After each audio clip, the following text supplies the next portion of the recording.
Clutch like that happen in the grand finals. It is not easy, ladies and gentlemen.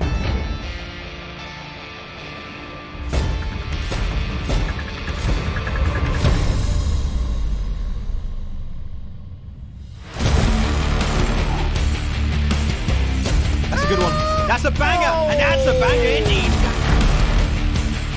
He hasn't got in to finish him off just yet. Runs round the corner. Oh! The damage.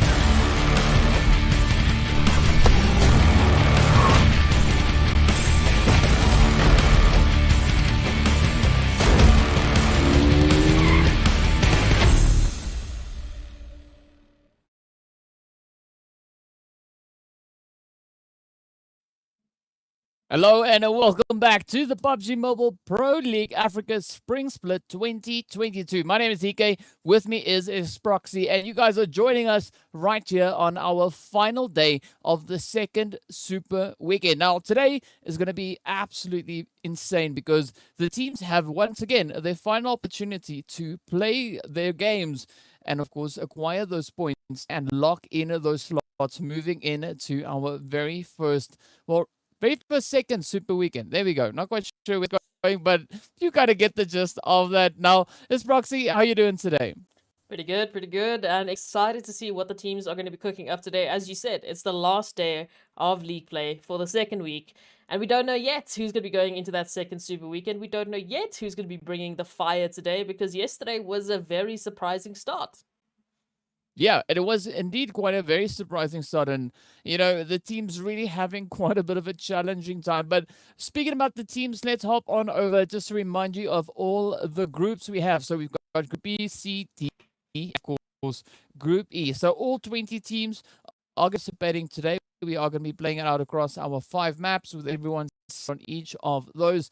So definitely the pressure is going to be on, and we are wanting to see, or looking to see rather, who will be our top 16 teams making their way up in towards that first Super Weekend. Now, we know last week out of Group A, Mad Knight was a team that sat out on that first Super. In Group D, it was INTRUDER Africa, and of course the players there from SWAT. And over in Group E, it was the players coming through there from Virtual Gaming. Now, we've already been seeing the teams really starting to dial up the pressure that they can apply in these matches with Virtual Gaming, as we saw yesterday, just absolutely off, getting aggressive right out of the gate, raking in elimination after elimination after elimination. So an absolutely fantastic start going in on that first day, particularly for the players there from Virtual Gaming. Now, going to be on into today's matches to see how the teams are going to be performing and whether or not we could be seeing another increase or a step up coming through on the level of performance.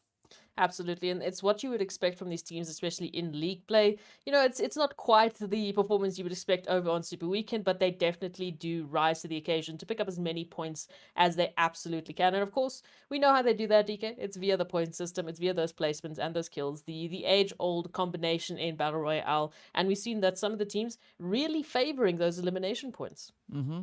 Yeah, a lot of elimination-heavy teams making their way into those fields. And we do see quite a optimization of the point system also now being adapted, implemented here by the team. So I'm excited to see what that will bring. But of course, the day is open for that anything can still find its way on through. So once again, I'm open for teams to step up and just surprise us with those performances. I mean, we've had away plays coming in as well, and I believe it was the players there from the side of Lusail. Yes, just yesterday coming in with 2 chicken.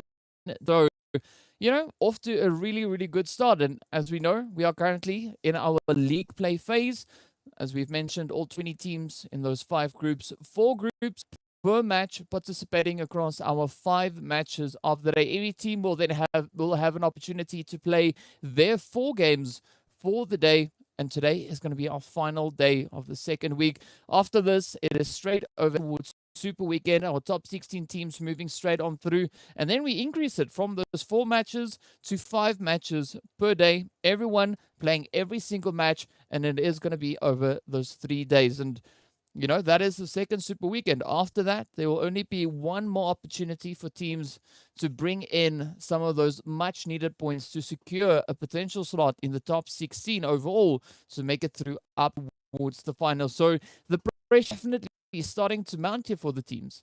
Oh, yeah, that's putting it lightly. Unfortunately, for some of the teams, they didn't come through in the first Super Weekend. So, as we said, those 4 teams that were sitting back having to watch the action, they are absolutely going to be vying for their spot in the second week. And of course, we know the map's a little bit different from the first week. We had pretty Miramar heavy issues last week. We had quite a few changes coming through for some of the teams. You know, the teams that really enjoy those long distance fights, they were blessed because Miramar and Erangel were the combination we were looking at. This time around, of course, Sanhok is jumping into the mix. Now, Sanhok made a very interesting change and sort of a splash coming through on the weekend, because it's the first time we saw those teams coming through, and they were absolutely dominating with their close quarter combats. And last night was the same sort of situation. We really saw a few teams that we haven't yet, seen an opportunity to shine on Sanhok really show their stuff. Virtual Gaming was one of the teams to do so. They were absolutely dominating, making sure that they were getting as many points as they can from their very aggressive playstyle. And it worked out for them. Yeah. I mean, today's going to be super exciting. Of course, the teams, as we know, each of them walking away with $1,500. And they are pushing it up to get into Super Weekend, where not only they are able to acquire points to make it through into into the finals, but also we know those winner chicken dinners are worth an extra little bit of spice. $500 coming in per those winner chicken dinners. So definitely there is quite a bit, also a bit of a bounty on making it up in it towards those Super Weekends. So looking forward to seeing what the teams are going to be bringing in here. But I got to say, I'm liking the lineup coming in here for today, looking to be a little bit more on the heavy side with regards to Sanhok. So the teams are going to have ample opportunity now to step up and get quite aggressive as they duke it out over the jungle. But of course, we also still, as we saw, have those Erangels coming in right to add a little bit of balance. So if teams are having a bit of a tough run, jungle, can of course step into the beautiful plains on Erangel itself and just ensure that they can bring in a few of those much needed points. But definitely having the map or the being a little bit more Sanhok focused, especially today, is going to be quite interesting, because we do have teams that don't fare as well necessarily on a map like Sanhok, right? So the performances over on Miramar or Erangel, and now with Sanhok being the main focus for today, it might be a little bit of a worrying play for a few of these teams. But before we get into too much of these things, of course, we want to give a big shout out there to Monster Energy, our official energy drink partner for the PUBG Mobile Pro Leagues. Now, as we said, right, today, Sanhok have seen some strong performances coming through just yesterday. But if we look back at what we saw in last week's performances, right, after that first play, it's already relatively different to what we have coming into this one. Yeah, look, it was a very different performance from many of the teams. You know, I mentioned Virtual Gaming coming through with that absolutely dominating performance on Sanhok, and that's why we've seen them, started climbing up those rankings. But of course, I mean, overall rankings, this is really where it started to get interesting, because as we got into the Super Weekend, things really changed. League play stats, all of the things that you thought you knew about these teams were thrown out the window, and Team Myth coming through with 4 winner chicken dinners. And of course, as we said, those winner chicken dinners are a little bit more spicy. They got some extra little bit of cooking time in the golden pan of $500. So they're already, padding their bank accounts with that $2,000 in their back pockets, alongside, other teams that did really well, like Cryptics, G3 Temper, Lusail, and 1 million. I mean, even other teams coming through, and picking up the points, not necessarily the winner chicken dinners, but the points at the very least, to make sure that they're constantly in that top 16 threshold. Because as long as they can stay in that top 16 threshold, they can make their way to finals. But of course, we come back, we see these teams, and then you look at the league play, rankings, and you're like, wait, hold up a second, this isn't quite what I expect. I mean, Team Umbra, they're currently in 11th place, but on the overall, they're on the first page. And it's that contradiction that comes through because the teams obviously they only really show all of their strengths coming through in Super Weekend. In league play, it's to do enough to get through, but maybe not to show all their secrets just yet. Just give them a little taste of it. Yeah, but what I'm worried about rather here is teams holding off a little bit too long before stepping up to the challenge here because we do know that the teams coming into the second day of league play are not necessarily in the positions where they would have been wanting to be, so things could be a little bit more on the challenging side there, and I feel that we do have a few teams that have been holding off a little bit too long, so they are actually facing quite a bit of a challenge then coming into today, looking to see whether or not they are able to bring in those required points because I feel there's several teams kind of sitting in that danger zone. Yeah, no, there is a few teams that unfortunately, look, the pressure's on. Like we said, the 4 teams that didn't make it into the Super Weekend, right? They had an opportunity to sit back and take a couple of notes, review those VODs, get their strategies up into where they'd want them to be for league play, and then of course for Super Weekend if they make it into the second Super Weekend. And that's the big thing for all of these teams. It's if you make it in. You've mentioned in previous, competitions that you've seen, some of the teams that we see absolutely dominating the performance over Super Weekend on the first Super Weekend don't even make it into the second Super Weekend. And at the end of the day, there's 4 teams that have to sit out. So that reality is, well, a reality for any team that's taking part. So they definitely want to put their best foot forward, at least their sufficient best foot forward to make sure they get into the second Super Weekend. Yeah, I mean, it's going to be a pretty tough one too, but having a little bit more of a focus on towards Sanhok will allow teams with the opportunity to just play it a little bit more aggressively. We know that Sanhok is a relatively small map, so there will be more than ample opportunity for these teams to go out to potentially try and rake in those points. But what I'm really hoping to see is an improvement on those performances coming through from yesterday, because yesterday it was a little bit tough for quite a few of the teams, right? I mean, it is not something that we are all too accustomed to seeing. And if we look at the standings we have so far for this week of league play, SWAT 69, Next Level, Super Young Stars, and Blackjack, as well as Intruder Africa, they are still sitting in that danger zone. But then also, we've got the players coming through from the side there of 1 Million Esports, as well as Mad Knight. And then I'd even argue that Team Unique is also not 100% in it just yet. There's not a lot of points really separating these teams. But particularly today, we'd love to see the players from SWAT 69 stepping up and finding a few tactics that work for them, because currently they're sitting on 4 points on the overall standings, at least for this league play week. And it's a little bit saddening to see, right? We'd love to see them make it through in towards Super Weekend. So I'm hoping for SWAT 69 that today is the day where things just click for them and they find a way to bring in a few more of those points to push themselves up into that potential top 16. Yeah, look, I've been a fan of the players from SWAT 69 for a while now. I've been following their journey, and they've had some huge improvement from when they started, from when at least I, started seeing them to where they are now. There's a reason they've even got here in the first place at all. So for them, definitely today is the day that hopefully they're going to bring that action. They're going to bring that SWAT 69 flavor that I know they're capable of, and absolutely, hopefully, get a good performance coming through, because we've seen many times teams making huge leaps up that ranking board. I mean, Zero Tolerance, one of the first teams, again, I'm always going to come back to this. They went from 20th, which is currently where SWAT 69 is, all the way to 10th place in one game. One good game, because the competition is so close. You can see the points, they're not very far. I mean, if you take a look from 10th place, that's 25 points. They're on 4. One good game, maybe a winner chicken dinner, maybe 8-9 eliminations, bam, you're finding yourself in 8-9 place.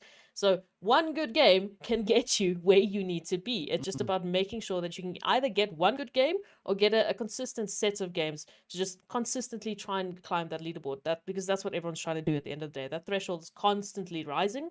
And SWAT 69, the first team that we're going to be looking at, but definitely, I mean, I would say all the way from maybe even the halfway point, maybe all the way from 10th position down, there's still room for, a little bit of movement coming through. It can even go higher depending on the performance that the rest of the teams are bringing.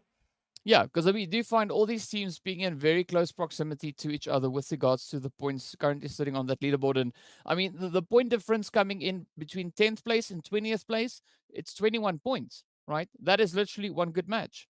So any of the teams, that would be like, for instance, for the players there from SWAT 69 to hop all the way up in towards 10th position, that would only require them to bring in 21 points in one match. Is it impossible? No. As you said before, we saw the players from Zero Tolerance doing it just last week. So I'm really hoping that we could see that play coming through for a team like SWAT 69, but also it's quite worrying to see the players, for instance, from 1 million Intruder as well as Blackjack, and then, of course, the Super Young Stars currently sitting in the position that they have on that leaderboard. I mean, we saw the performances coming through over in towards the Super Weekend. So we know that these teams, they do possess the capability of bringing that in. But also, yes, I could probably hear a few people saying, but there was only one Sanhok in Super Weekend per day, right? This time around, we had two Yeah. yesterday and we have three coming in today. So they got to find a strategy to make Sanhok work for them.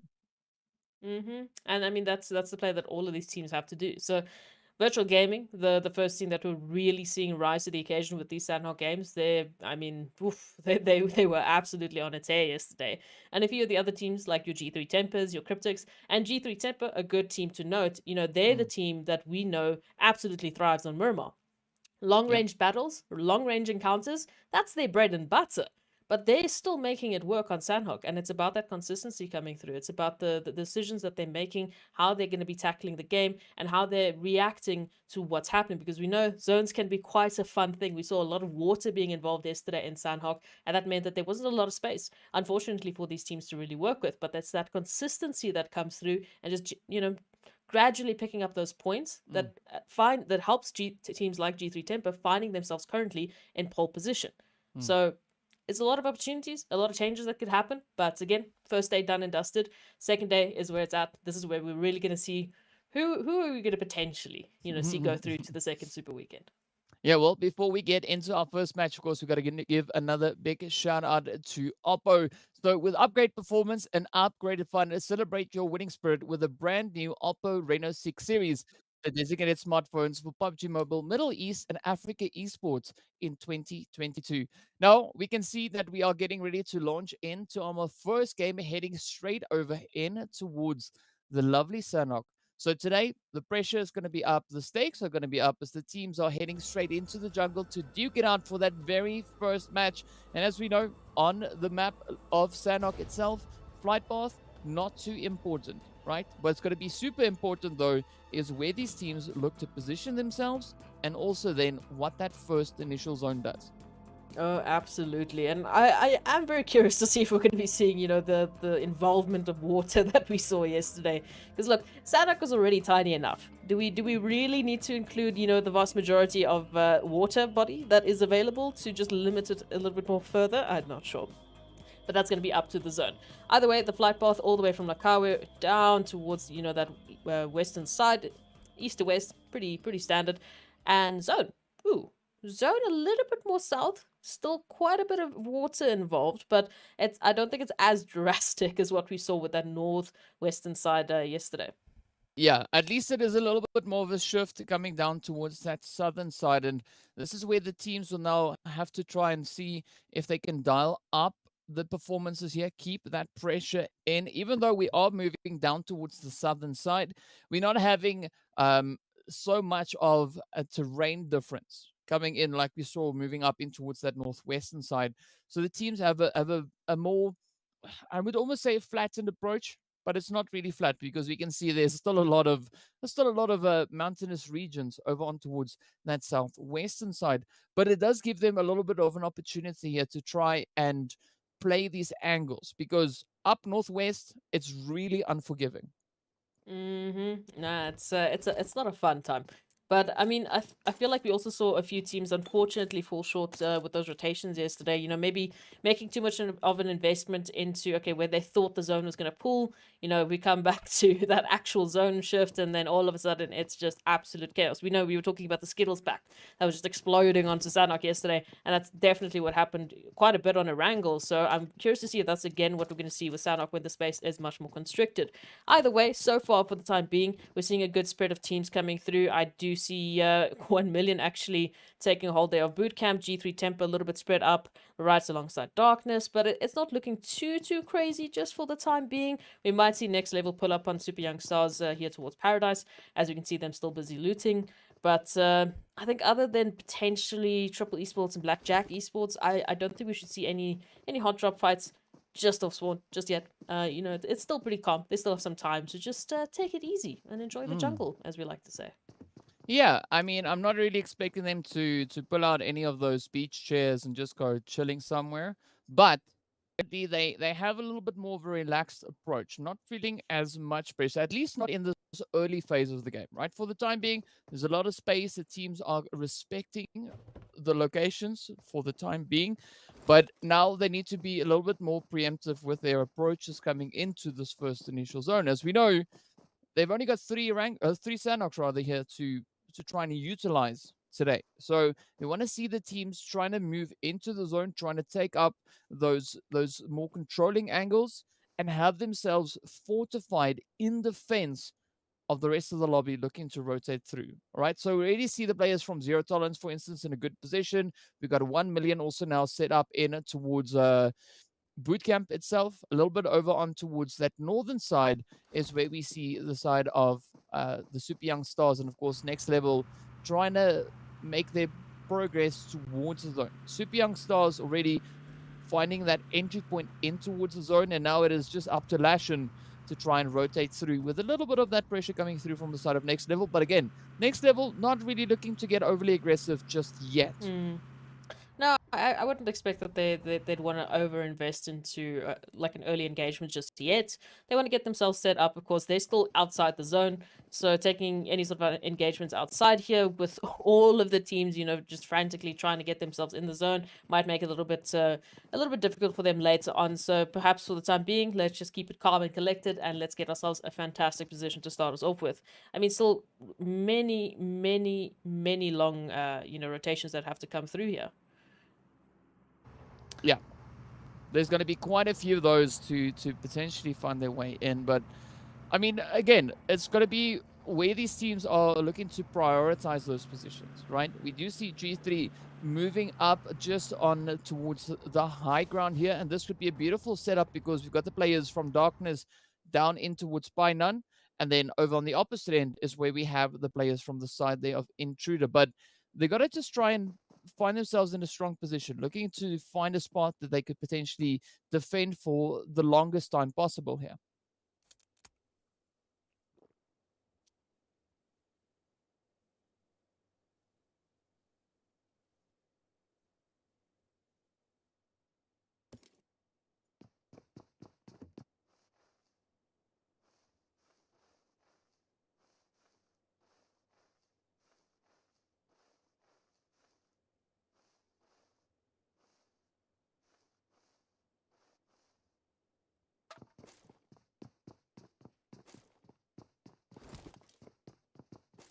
Right, not quite sure what's happening now, whether or not we're experiencing a little bit of technical difficulties, but as we can see for the time being, the team's still just taking a slow, steady approach, looking to move on through. We do see the players here from the Super Young Stars and 1 million now getting ready to just potentially exchange a few hits. Knight, Black Lost, setting themselves up in the grass, keeping a very watchful eye on the Super Young Stars before getting ready to jump into any of those potential engagements. But a lot of trigger discipline coming in here from them. They can hear and also potentially see the Super Young Stars now moving up onto the hill. But of course, now the players there from the side of Cryptics also just starting to ascend their way in towards the zone. But I'm liking this approach now coming through from 1 million as they're really starting to encircle the Super Young Stars. And this is where they need to be super cautious because if they let that opportunity slide, they could really be kicking themselves in the butt afterwards, because 1 million, this is a beautiful opportunity now to just corner the heck out of the Super Young Stars. And potentially Cryptics, who are just behind them. So I mean, that rotation coming through now, this is all going to come down to the decisions here made by 1 million esports, and especially Black Lost just snaking through the grass here, trying to find an angle to work with. So much information now being, of course, available for 1 million esports as they try and find a way into this one. But of course, we have to look at where's the rest of 1 million. They don't want to, start an engagement without backup ready and waiting to just help them out in case something should go wrong. So Dexter, Eflex, want to see them rotating on in, potentially getting involved in this one if they do want to take this full engagement with Super Young Stars. So I mean, rotations coming through now. Cryptics just on that bottom line. The longer they take, of course, the more opportunity there is for that third party. And of course, no one wants to go out. No one wants to be the first team to unfortunately drop out of the first Sanhok of the day. I mean, Blackjack Esports already, dealing with a little bit of a knock thanks to Triple Esports, who have been throwing a couple of shots in, and Reverb, unfortunately, being the reciprocal of those shots for the time being. But still, not too bad of a rotation. They can take a little bit more time to try and get a little bit of a resolution onto this fight. And we do see 1 million esports now finally picking apart Super Young Stars. So they've finally taken that engagement and started looking for those eliminations, which is absolutely crucial here. You want to pick up as many points as you can, and then just focus on to those positions later on. You can see here, 1 million just snaking around, trying to find the rest of Super Young Stars. They've managed to take out 2, but there's still 2 remaining, just looking for a little bit of revenge, especially with Cryptics coming up right behind them. Absolutely crucial position for them, of course, because Zone, just along the high rise, they can take a little bit of a longer rotation in, maybe even head towards Quarry. Plenty of space that way. They just need to get out of the crosshairs of 1 million esports. As we can see, that Zone slowly but surely going to be closing up on, with Mad Knights just trying to get into Zone, and that Zone actually heading a little bit more south, which means rotations are going to be fun. They're going to be so fun. Yeah, but I'm liking this shift coming in from the zone. It's definitely allowing the teams a little bit more of an opportunity to really dial in those plays. And now, speaking about dialing it in, players here from Team Myth are going to be looking to get right down to business, stepping up with a bit of aggression onto the side here of G3. And I mean, at this point, I don't want to be a team like G3, because we've got so many teams starting to move into position surrounding them. I mean, as you can see, G3 is situated currently right down below. But we see the team there from Intruder starting to move up as well. Myth are really starting to spread themselves out, trying to cover as many of these angles as they can. And it being Sanhok making noise is going to draw the attention of so many other teams that could also now come in to just try and investigate those engagements and those shots that they are hearing. So we do see the team there from Next Level also moving a little bit closer, as well as Darkness. But all the way up north, this is where the Super Young Stars and Cryptics now find themselves in a bit of a back and forth. Ooh, a little bit of a back and forth indeed. I mean, this is absolutely juicy here for Cryptics, of course. They're also currently finding themselves as a duo to work with here. So picking up a few eliminations like this could really go a long way for them on the Sanhok, as the rest of their placements are not guaranteed whatsoever. Now, of course, Senke here up close and personal on Cronboy, taking the long way around. And unfortunately, the drop from Senke is good, finding that confirmation there onto Cronboy. Now leaving, unfortunately, Super Young Stars to go right back to the lobby and wait for the next game to come through. So a beautiful engagement here from Cryptics to take just a few eliminations into the rest of the Sanhok. But of course, there's still plenty of teams that are looking for a piece of the action. Yeah, and they're going to be continuing to try and find their piece of the action. I'm liking this approach coming in from this idea of Intruder. But, trying to see if they can find any of those angles to potentially get a jump onto the players here from Darkness, because they were initially coming in towards the direction there of G3, but decided to rather rotate a little bit over on towards that eastern side, just repositioning themselves. But they've also now gone into that 2-2 split, as we can see a good maneuver coming through from them, but hopefully they will be able to execute that with near perfect precision. But also now, talking about those executions coming in, we do see the players here from the side of Unique as well as Zero Tolerance both teams about to get into a bit of an exchange here. Skydo really separated from the rest of the team, but we do see the rest of the players there starting to rotate up. We do have Vortex and the likes now just looking to fortify the position we see Skydo currently in. Ooh, it would be an opportune moment here for Zero Tolerance if they could find an angle into this one. Currently, they've got their backs there towards that center zone, but now Team Unique, rolling up. Phantom right behind Skydo, might be going for a little bit of a flank here as Lord gets taken down. And now Skydo turning their back, unfortunately not expecting Scap there to just, throw a couple of bullets their way. So all of a sudden, in the nick of time, Zero Tolerance drop 1 and potentially 2. Now it's Vortex and Hates who have to try and recover the situation here, but of course Team Unique not looking to let up the pressure anytime soon. Phantom coming through, finding Vortex, but saving grace. That is SWAT 69 just on the high rise, throwing a couple of shots and trying to be a little bit of a third party here. So for the time being, Zero Tolerance, they have an opportunity here to maybe reset, either get back into this engagement and get a little bit of revenge, or just disengage and get into safety. Yeah, but definitely SWAT 69, they have to now look to apply the pressure constantly because they need those points, right? They come hello high water. They need to push today to bring in the required points to make it through. And if that means that they are coming through with third party upon third party, be my guest, step up, do exactly that. But they have to now do whatever is required. And like the plays are coming through here between the side of Unique and Zero Tolerance, we do see Phantom also now stepping forward, picking up a few of those eliminations, getting those confirmations through. And it is looking quite worrying for the side of Zero Tolerance. And it has now come down to Lord to try and hold up the assault coming through from Unique. Oh, no, no, no. This is not how they would have wanted this to go. Because they were looking good for that engagement, but then Team Unique, just with that absolutely beautiful flanking maneuver, came through and really made this fight go in their favor for the time being, at least. We'll see how Lord might be able to get out of this one. And I say might because, of course, the zone closing does mean many of the teams rotating into that same position and potentially quite a heavy northern rotation as well. As we can see, Mad Knight and 1 Million have found one another. And they have a few words to share, especially since Dexter is down and unfortunately getting chunked by the blue zone. Yep, not a lot of options coming through here, but I'm liking the position coming through here from Mad Knight, right? They got a beautiful angle. Should they decide to try and rush up into a zone, they can either go through ruins or they could just try and push straight through 1 million. I don't think they're going to try and push straight through 1 million, but definitely a little bit of a worrying play for both these teams because it is that third phase blue zone. It's not the most potent blue zone, but it is just really eating away those health bars. And Kingerman now trying to rotate forward, trying to see if they can sneak their way up.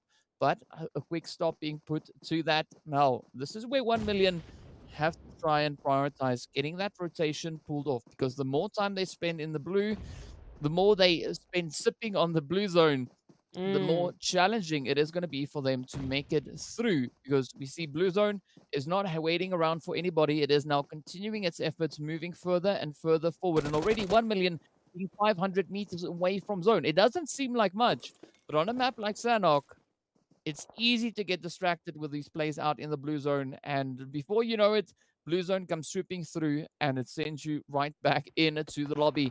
Now, we turn to a little bit more of the contention happening over on towards the southern side, which is going to be the players here from Triple Esports, Umbra, and then also we have Blackjack right there up in the mix. There's another team also moving through right behind them. So 4 teams looking to fight for a bit of a potential player. This is going to be tough, but we can see, of course, it is going to be the players there from the side of Cryptics now coming in with a bit of a swim over on towards the safe zone. The next phase now shifting all the way up towards the north, and this is where Unique find themselves in a very unique position. As well as Lord, who is still trying desperately to make sure they can stay alive, hopefully, for Zero Tolerance. As we can see, the feed now lighting up with Darkness and Mad Knights who have found one another, and we are still waiting to see what's going to happen here between Blackjack, Triple Esports, and Team Umbra, with Cryptics just watching from the sidelines for the time being. We don't know when they're going to get involved into this little altercation going on here. But, of course, as we know, that zone shift coming through does mean that the teams need to prioritize those rotations. They need to get themselves into fantastic positions as you've mentioned, Sanhok, it can catch you. You know, it's pretty slow, pretty relaxed, because you know it's so much easier to rotate on through, and then you get distracted and all of a sudden you find yourself unfortunately relying on those heal strats, because what other options do you have if you're left behind? Now taking a look at this, Triple Esports, they've been doing some damage. You know, they still got all their members alive. Same can be said here for Umbra, but Blackjack Esports, they're the team that are looking to stay quiet. Maybe let Morteza go down and then maybe they can get involved.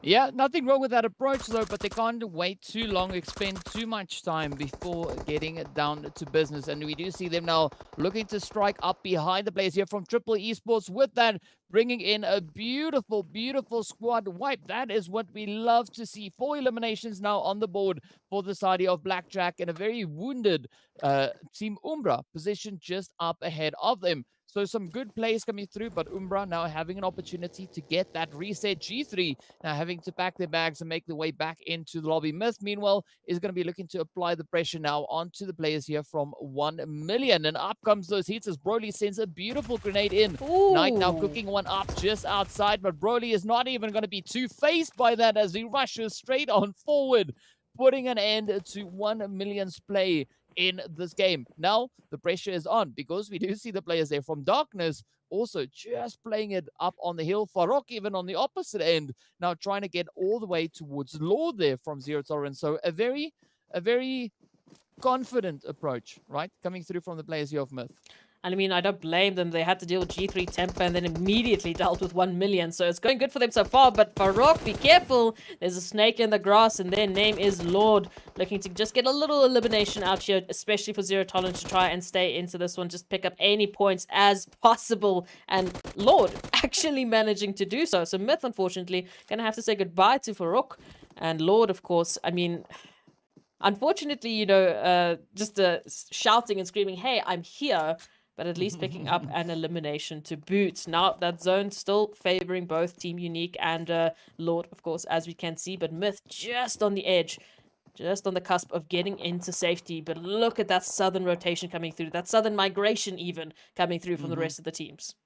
Yeah, and it's going to be a chaotic migration, if I can say that. But so many teams now starting to fall all over the place. We are down to our final 10. Lusail now also positioned all the way down on towards the southern side, finding a beautiful angle on towards next level. And Wanted now looking to get what they wanted, which is going to be a few more of those eliminations. Chico, however, is going to get picked up in the exchange here. Salam and Watson also now just trying to stay ahead of that Blue Storm, which is nipping at their heels. But Myth, they're not done just yet. They're not going to let anyone hold a position alongside them as they look to get super aggressive, looking to just assert an insane level of dominance up in towards the zone. And with that, they quickly just rip into the players there from Lusail and, of course, next level. But Broly now getting traded off as Team Umbra back their backs. And here we have now next level trying to make a bit of a stand.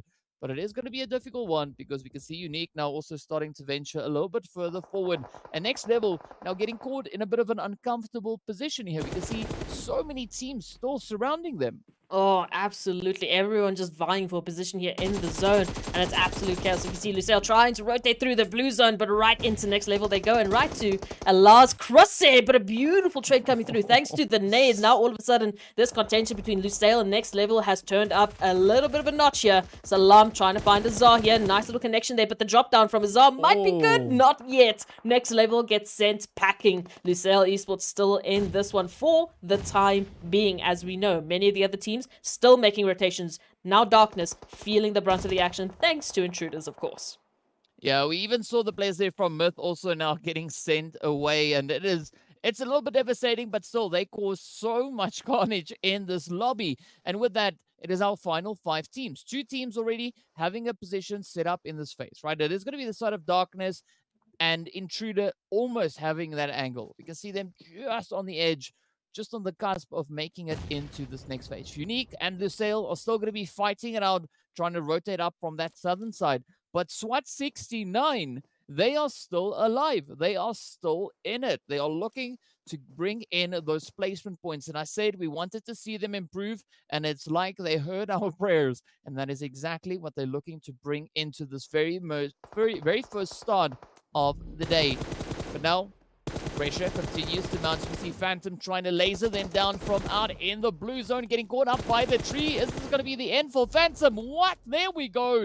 Sabir stepping up with a beautiful assist, just helping that blue zone find those last absolutely devastating heads into the players there. But now it is down to our final 4. So Unique getting sent off, not before causing a little bit of damage, but now SWAT 69 on 2 players. Well, that's of course if they can pull off the rest. We got the Intruder just riding it out with their 3 players zone, shifting up right in between everyone. So they're going to have to apply that pressure. They're going to have to try and advance their way forward, looking to secure any of those positions. The only team that is still to find a position in this next phase is going to be the players there from the side of SWAT 69. And now they've only got a few seconds left on the clock before Blue Zone starts forcing them to now come up with a strategy to get back into that zone. And it'll be unfortunately going right between Intruders and Lusail. Lusail, they have very good visibility of SWAT 69. They, threw a couple of nades there just to get that engagement. And you can see Salam here holding the line, is going to find one, looks for the second, but has to reposition because that zone can be deadly. And unfortunately, that's going to be SWAT 69 confirmed out. We're down to our top 4 Intruders now coming on into the zone with a beautiful position. But of course, Darkness taking advantage of the chaos to snake on in as well. Potentially with a little bit of a flank and some nades could make this very difficult for Lusail. Yeah, they got to try their very, very best. And Hemo here now coming through with a beautiful play on towards Salam, picking them up, sending them back. And now Chico, the last remaining hopeful for the side of Lusail, is going to try and just ride out this position. But I'm liking the approach coming through here from Intruder. Definitely starting to spread themselves out through this phase. But the zone has popped up once again. They have to now continue to advance even further forward. With that, Lusail getting traded off. It is down to Momin. And, Atleno coming through from the side of Darkness, going up against the players from Int. We can see now it is going to be Hemo trying to come in for the res. Weiss now looking to find those angles. Just trying to assess the zone, trying to see which way they could potentially try and push it. Moment beautifully set up in the zone, but I'm liking this off-angle play coming through from Atleno. But unfortunately, Themo comes through with the hits, and it now turns to Moment to try and hold up. It is going to be a 1v3 rush. Up comes Intruder. Are they going to lock it in? Oh, yes, indeed they do. Absolutely fantastic performance coming in for the players there from Intruder as they pick up the winner chicken dinner, the first one here for the day. Oh, absolutely fantastic performance coming through from them. And this is what you would want. This is what you would want from a team like Intruders, who unfortunately didn't make it into the first Super Weekend and are desperately needing to pick up this point. Same can be said for SWAT 69, who also made it into that top 5. Not too sure with how many eliminations, but they made a couple of head turns, and unfortunately for the heads that they made turn, that meant elimination. So good work from them. We're going to see how those points are going to reflect at, of course, a little bit later, but I think it's not a bad start. It's the first Sanhok. It's not too bad. Yeah, so very much needed points being acquired in there, right? So I got to commend the players there from SWAT 69. Yes, they didn't finish with the chicken, but they made it all the way into, I believe it was 5th place, 4th place, and they also got sent back with 6 eliminations. Now, at the end of the day, that is what counts. They are bringing in points. Will it be enough points to see them getting pushed far up that leaderboard? It could potentially be. But we also saw a really strong push come through there from the players of Intruder, right? They haven't had the opportunity to play in a Super Weekend just yet, but based on what we've been seeing coming in from this first match, they are super eager to try and make it up into a Super Weekend. So all we got to see is the players that they brought into this match from all the teams, looking to now just evolve them even more so, moving into the final 2 remaining Sanoks here for the day. No, it's definitely going to be a good opportunity for many of these teams. And I think already the way that we're starting, we're seeing a few of those other teams, the names that we didn't get to see yesterday, start picking it up, right? Start picking up those points, start making it to those top 5s, top 6, whatever they need to. And especially start picking up more eliminations, which is crucial. We said just gradually picking up points is better than nothing. Of course, we know that. But of course, that big game coming through from many of these other teams like Lusail, like, potentially there was a few other teams that could also have taken it. That really makes a difference for them. And it really gives them an opportunity to take that leap up the rankings, which we know can be devastating for the other teams. But that's what we love to see, right? So Sanhok bringing in an absolutely fantastic opportunity. Like it's especially great for teams that don't have a very strong Murmur, right? They don't have to worry about that too much now in this week. But today, they can focus all their efforts on getting themselves set up. Speaking about getting themselves set up, let's have a look at a few of the highlights coming in from this past match.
Absolutely beautiful stuff coming through in that match. And I gotta say, I'm proud to see how the teams are stepping it up. I mean, we said this before, right? The teams being very deserving of being here, and we'd love to see everyone have that opportunity to make their way through up in towards that super weekend. And of course, now let's move over in towards our match rankings to see how many points the teams were able to lock in after this very first match of the day. And of course, INTRUDER Africa sitting right up there with 22 points on the board. Lusail Esports hard on their heels, coming in with those 9 eliminations, bringing them on a grand total of 19 points. But a beautiful performance coming in from SWAT 69, bringing in 14 points for themselves. And that is what we want to see. It is a great start to this final day of league play for them.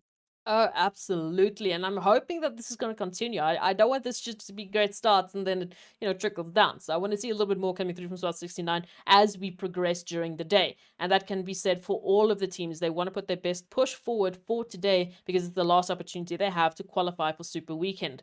So, I mean, not too bad in terms of distribution of points. I do like the distribution of eliminations that we know and love thanks to Sanhok. Thank you very much for those close quarter combats. But going on to the next page, we can see some of the teams who unfortunately fell victim to some of those earlier rotations. We also saw, teams like G3 Temper running straight into, I believe it was Team Myth, alongside, 1 Billion Esports, and it wasn't a good time for them, as we can see, sitting unfortunately at the bottom, alongside Triple Esports, who also found themselves in a bit of a three-way contention there. I think we had Cryptics involved. We also had many other teams involved, like Blackjack Esports, looking for those eliminations. So again, the shoulder-to-shoulder fights were absolutely crazy. The third party is absolutely crazy, what we would expect from Sanhok. But I don't think it's too bad of a start for some of these teams. So for the time being, these are some of the rankings that are going to be shifting a little bit. I think especially for Lusail, who are being consistent in picking up those points. Yeah, and some very, very much needed points being brought in there. But of course, tell us what your thoughts are on that. Let us know on social media. Head on over to Facebook and Instagram. Search for PUBG Mobile Esports Africa and tell us what your thoughts are of the progression of the teams so far. Who do you think will be those 16 teams moving through into our second Super Weekend? So far, I think it's quite difficult to say, so best of luck. We don't know just yet, but it's going to be quite interesting to find out who those teams will be. Everyone definitely so far looking to try and step up to the challenger, and so far we also know that we have had one group sitting out on this very first match. That was, of course, the players coming in from Group E. They'll be joining us in the next match, so be sure to stay tuned. I'll be with you guys right back after the break.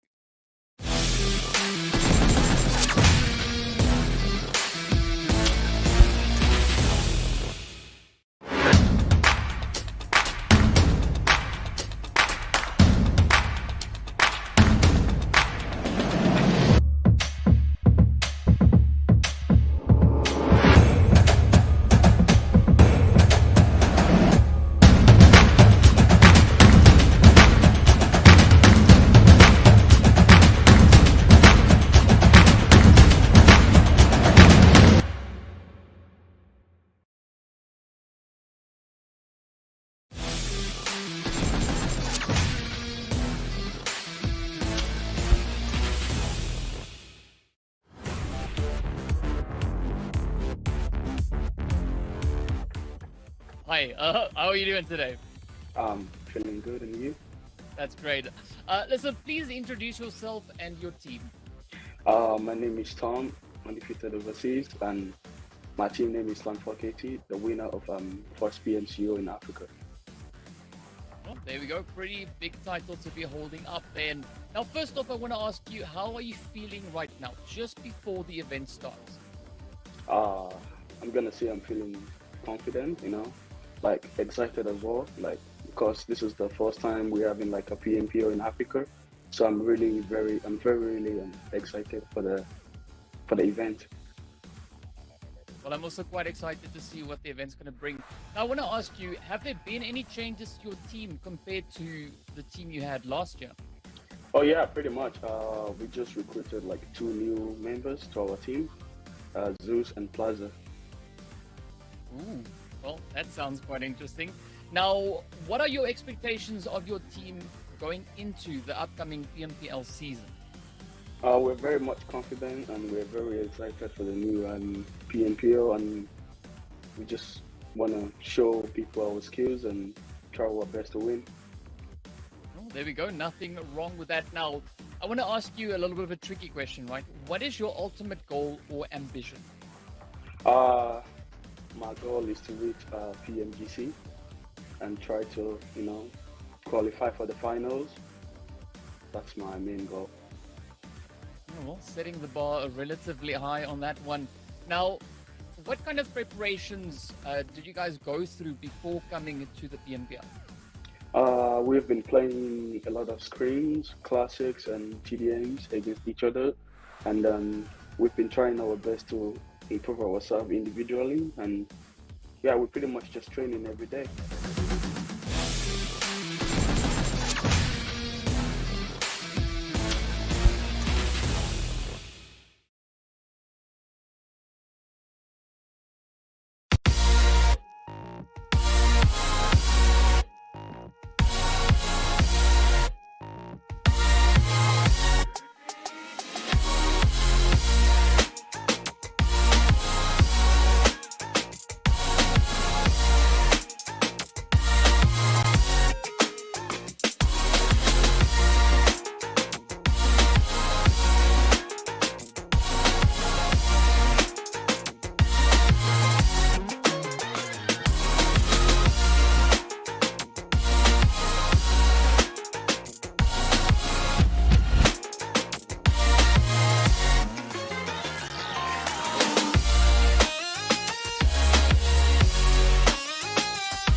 Hello and welcome back to the PUBG Mobile Pro League Africa Spring Split 2022. This, of course, is our final day for the second week of league play. First match done and dusted. An absolutely fantastic start coming in there. But now, as we're getting ready to move into our second match, this is where we're going to start heating up. And speaking about heating up, we want to give a big shout out there to Nemo TV, the PUBG 2022 official streaming platform partner. Now, as we're getting ready to move into this match, we do see that flight path, of course, all the way up towards the northern side. But this is where it's going to be a little bit more challenging for the teams that we know that like to frequent those more positions, and a lot of those alternative drop locations are going to be utilized in this game. Yeah, absolutely. I mean, Masters is one of the teams that comes to mind. Next Level is one of the teams that comes to mind. Intruder, one of the teams come to mind. Not all of them necessarily playing, but definitely for a team like Masters, who we know frequents that military island quite often, as well as, I mean, 1 million. We know G3 Temper also love to go farm. They absolutely love to go farm when they couldn't go a certain other place that they also quite enjoy. So unfortunately, those alternate positions are going to come through, and I'm not sure. Maybe the teams are a little bit more comfortable on this side of the map. Maybe not. We'll see how the performances are going to come through and how that zone is going to force them to make some potentially tough decisions. But a decent spread starting it already. Of course, Virtual Gaming and I believe Team Unique, or finding themselves there close towards that northern side for the time being. But the zone behaving for the time being nice and central, giving many opportunities to the rest of the team for some rotations. Yeah, and we can see, of course, the players there from Masters, as well as YONKOUS, Virtual Gaming, and Slime for Getty now joining us up into our second match of the day with 4 teams sitting out, Intruder Africa and the likes. But this is where the pressure is going to be on, right? Because we did see Lusail now way to the top of the leaderboard just after that very first match. And of course, you also see the results right at the top of the screen if you didn't have an opportunity to quick look at those. But now, up north, it is going to be a pressure cooker situation here. We've got Team Unique, we've got the players here from Virtual Gaming, and what I'm interested to see here is what the players from Virtual Gaming are going to be bringing in. Yesterday, we saw quite a bit of aggression coming through from their end, but are they now going to be able to not only apply the aggression, but also bring in those placement points to kind of try and balance it out? Yeah, look, they were fantastic with the aggression yesterday, especially on Sanhok. They really picked up some huge elimination points. One of the teams to frequently get up to 8 or 9 eliminations, and the first team, or sometimes the only team, to do so. But then those placement points, as you said, they fell a little bit short. It was 1, then it was 5. It wasn't looking too great. But now they have an opportunity to maybe balance that out, or potentially, eliminations is all that they're really worried about. It depends on the strategy that these teams are applying, of course, to League Week.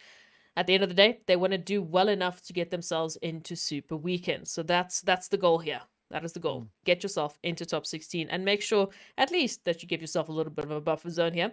Team Unique, we know frequently in Severny, I mean, they practically need to get it like maybe like a roadwork, maybe a sign, I don't know, a flag that they can just like go and stamp. Either way, I always see them here. So I know that they're comfortable with the position, but I mean, they've been challenged for the spot maybe 2-3 times.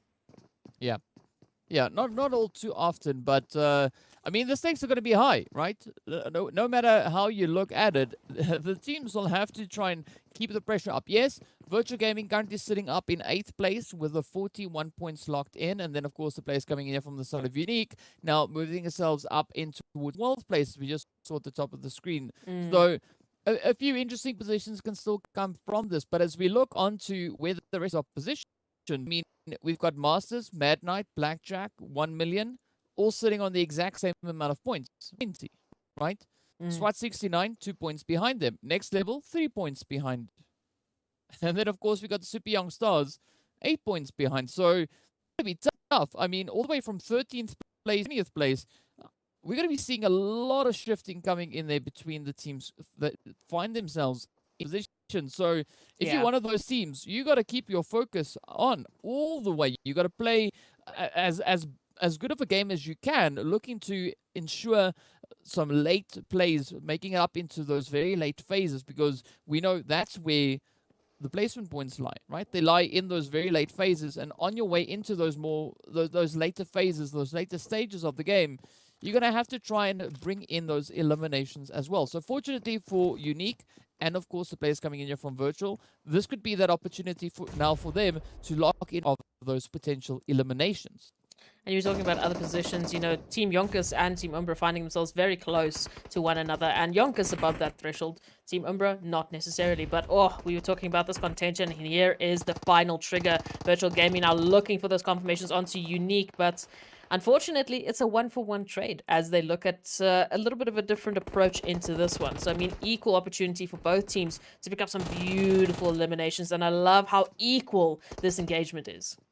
Yeah, of course, we do see Zeus now getting traded off. There it is, Stocks, who is down for the time being on the side here of virtual. But look at this, Alphalugi looking to explore the options a little bit more. Now, Slike getting traded off. Now, Chills taking a little bit of damage. I'm liking this approach coming in from Alphalugi, but will they be able to close it up and get that confirmation in? Chills now trying frantically to improve that health bar, but it's not going to be needed as Alphalugi puts a quick stop to that scope. Now also feeling the pressure up alongside Phantom.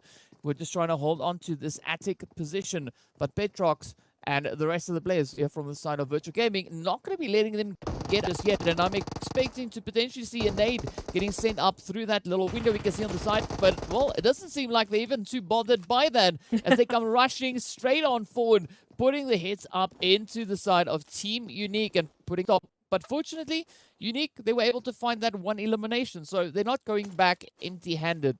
Yeah, not necessarily. I mean, placement's not looking great, but at least they got that one elimination. And Zeus had to, unfortunately, be sacrificed for the 4 points that Virtual Gaming now find themselves. But this is what we were saying. Virtual Gaming, fantastic with the engagement that we've seen in the last, few matches. For this league week, they really have just shifted it up, taken a new dynamic approach, and I'm loving it. I don't know if this is the exact same approach they're obviously going to bring in to potentially if they come back for Super Weekend, but either way, for the time being, their engagements have been so clean. Maybe losing out a player here and there, but ultimately taking team wipes after team wipes. So very, very good work from them. We'll see how they do with placements going into the rest of this Erangel. Now, turning our attention to many of the other teams that have to make the rotation. Slime 4KT here towards Yasnaya Poliana, and right next to Cryptics as well. And again, we mentioned this earlier. Umbra and YONKOUS right up against each other, and so far YONKOUS is the team that's feeling the brunt of the action. But it's not only them. Everyone now starting to just converge on towards that more centralized portion in the zone. Umbra now, of course, going to be trying to capitalize on their position, just raking in a few of those eliminations at the cost of YONKOUS. But that's the position that we see being played here. And, of course, Zero Tolerance now looking to move in right alongside them. So this is definitely where the teams have to play this very, very cautiously, as we can see. YONKOUS now getting quite a few devastating blows being dealt to the side of them. But the pressure is going to be high because we got Umbra, we got YONKOUS holding these positions. We got G3 a little bit further down towards the southern side. We've got the players there from the Masters. We've got Myth. We've got name. They're almost here. So it's a really tough position to play in, particularly looking at Wedding, which is pretty much headshot hills. It's a tough one to play. No, it absolutely is. I mean, pixel precision is really where we want to come through. But as you mentioned, it is the Skittles back here towards Headshot Hills, right up between Pachinki and, of course, School. So some massive rotations towards that center part of the zone. And obviously, you know why? The teams want an easier rotation when that zone shift comes through. The zone has been a little misbehaved over the last couple of matches. So they want to be prepped and ready for the wrench in the works that Erangel will inevitably throw their way. So I understand it. I don't know how it's going to work with all of the teams in that center, but we'll see what that zone shift has to say about that. So, of course, Masters down towards the south, and they're going to be happy for the time being, as well as the Skittles pack that we see, because everyone, for the most part, in the zone, it's only really Darkness, Slime 4KT, Cryptics, Virtual Gaming, and Lusail who have to make a little bit of a rotation. Yeah, a very comfortable shift coming in from that zone as we see a little bit on towards the side. But the Masters in a good position all the way down south. They can just ride this out, right? They can just sit there and wait. It's like, okay, fine. You know what? Let the teams fight it out up north. Wait for those later phases to come through, and then with a few additional placement points to add to that. But now right back into the fight. It is going to be Morteza and the players here from Umbra that find those hits up onto the side there of YONKOUS. But as we can see, Zero Tolerance not going to be letting them just get away with that one all too easily. But PRZ and the players here from Umbra, they're looking to make a bit of a stand. Yes, there was a bit of a trade-off coming through as we saw the knocks making their way towards Umbra, but it is still quite a bit of a ranged engagement, right? Nothing 100% locked in. So a beautiful exchange now coming through as we have Morteza getting knocked out, and now also the knock hitting straight over on towards the side there of Zero Tolerance. So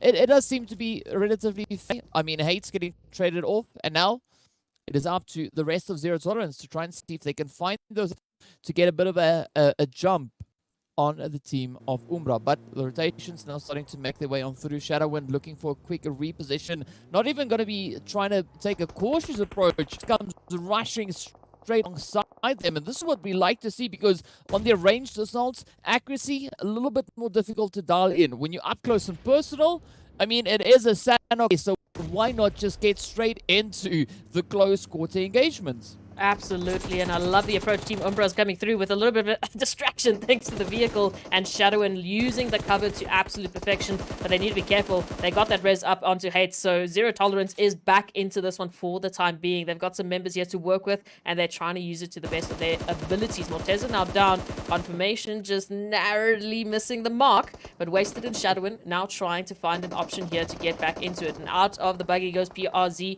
trying to find something here. Hate once again down. It's Vortex, it's Lord, now left for Zero Tolerance to try and hold on to this contention. And you can see that Team Umbra, they know what they did. They got a knock. They want to get that confirmation. So you can see the buggy play coming on through. It's going to be Shadow and popping out, just getting a little bit of information and giving that to the rest of the team. Oh, designated driver, hello, welcome. Vortex goes out, and for the count, going to be getting 0 stars for that Uber ride right now. And of course, it just keeps going. Shadowin, what are you doing?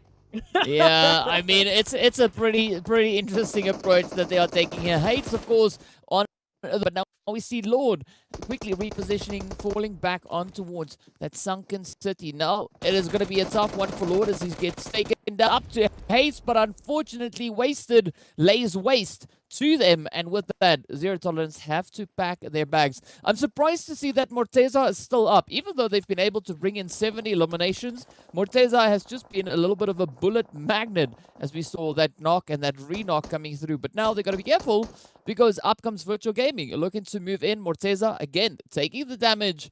You might want to have that looked at. Maybe go go to a doctor or something, because yeah, it's strange, but either way, it's working out for the side of Umbra. What's also now going to be interesting is that zone shift continuing further down south. We see the Masters, they've now rotated up from the south. They find themselves relatively players there from, of course, Myths holding their position. We've got Triple Esports there. We've got Blackjack just on the edge. Super Young Stars now coming in with those rotations. So this is where the teams are looking to quickly try and lock in those positions, while the rest of the lobby now comes through with the rotations. And this is where positioning is going to be absolutely key once again.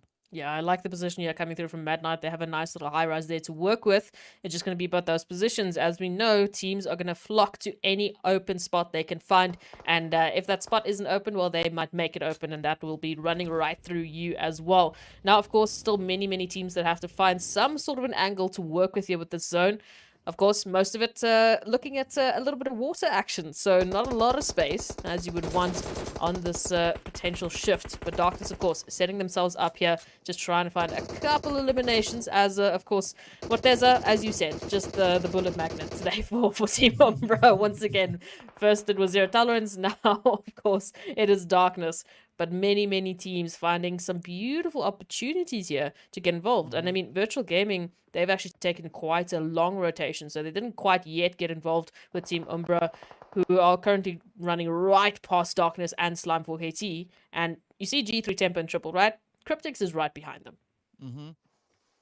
Yeah, like you got to play this position, right? We see the players here from G3 holding the high ground. We see Triple holding the high ground. But G3 not fully situated within the zone. They have to still try and push a little bit further, looking to get that position kind of locked in. But they're going to be quick about it because, as you said, Cryptics right behind them. And Cryptics now could potentially be rotating up into the beautiful opening we have on western side. So it could be some smooth sailing moving forward for them. Meanwhile, over on towards the coastline, it is going to be Lusail, the players here from Mad Knight, and of course the Super Young Stars fighting for a controlling position, with Lusail and Mad being in the immediate engagement. So you can see those utilities getting cooked up. Chico already getting knocked out onto the side of Lusail.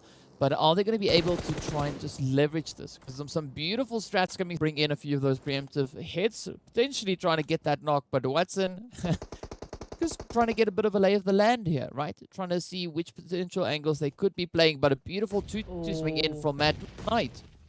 Yeah, that nade was cooked to absolute perfection. There goes Kingerman, and now all of a sudden the nades keep coming on through for Lusail. The beast is down. Agent 47 now scrambling to try and get that res coming through. But of course, Lusail, they have an opportunity to push on forward. They've got 2 knocks. They're looking for a little bit more. Tyson just trying to resolve the solution there with Kingerman. And now that 2-2 split coming through here from Lusail as they push on into the building. But they're in the wrong side. We have to go a little bit underground to find the members here of Mad Knight. Nades are going to be cooked and prepped and ready for this one. Oh, that might be it. You can see Agent 47 go down. It's the beast now trying to stay alive. But look at the mollies. Where do you go in this one? Into the fire. Not a good opportunity. And unfortunately, Mad Knight now finding themselves down to a bit of a duo situation. The res has come through. But still, they have to deal with the entirety of Lusail that are hot on the momentum here of some eliminations. And don't forget about Cryptics. Up they come, looking to crash the Tyson, trying to quickly escape there. Meanwhile, Lusail going to be dealing some of those devastating blows. But Tyson now putting up a good defense. Now Chapo trying to push in. Senke's vehicle getting blown up. El Chapo getting down. And with that, from Mad Knight, find their way right back into the lobby. But it has been an absolutely beautiful roll coming through from the side here of Lusail. We saw those 2 chickens being piled up just yesterday. They are going to be looking to pile up even more. Now Blackjack looking to push in, finds a quick shot right onto Carry Boy. Loving the reaction speed here. But now look at this. Marshall having to retreat up into, let's call it a bunker for the time being. And of course, Darkness and the Super Young Stars also finding themselves in quite an interesting position. But look at that, the shots now rolling in. The Virtual Gaming team just reaching all the way across from over into the northern side. Speaking about north, few teams here to rotate in, but things are looking pretty hot and heated right here in the zone as the fighting continues. Once again, in the center, it's an absolute chaos, an absolute flurry of teams flocking to try and find an angle here. Darkness, of course, has been dealing with a little bit of pressure, but so far they're trying to get a resolution here. T'Challa are rotating up, trying to get the res onto Conboy before those final shots come through so that they can still at least find themselves in a 3v3. And same can be said here for Darkness, who also have to get those 2 reses off. It's Whiskey now to try and hold off the onslaught coming through from 0 Young Stars. But we also know Cryptics is just behind them. Blackjack just behind them. Virtual Gaming could get involved at any time. With Umbra now being taken out, there's plenty of opportunities for these teams to make their rotations and start picking up those eliminations. T'Challa now, nice little bit of a line of sight with the rotation coming through. But they still need to get a resolution to this. If they can hold the hill, they might be finding themselves a fantastic central position here for the zone. A couple of trees to work with, a couple of high ground to work with. So it could be a fantastic start for them. But do not forget about the rest of the teams. As we can see, those rotations now coming through. Slime4KT picking up G3 Temper. It's absolute chaos.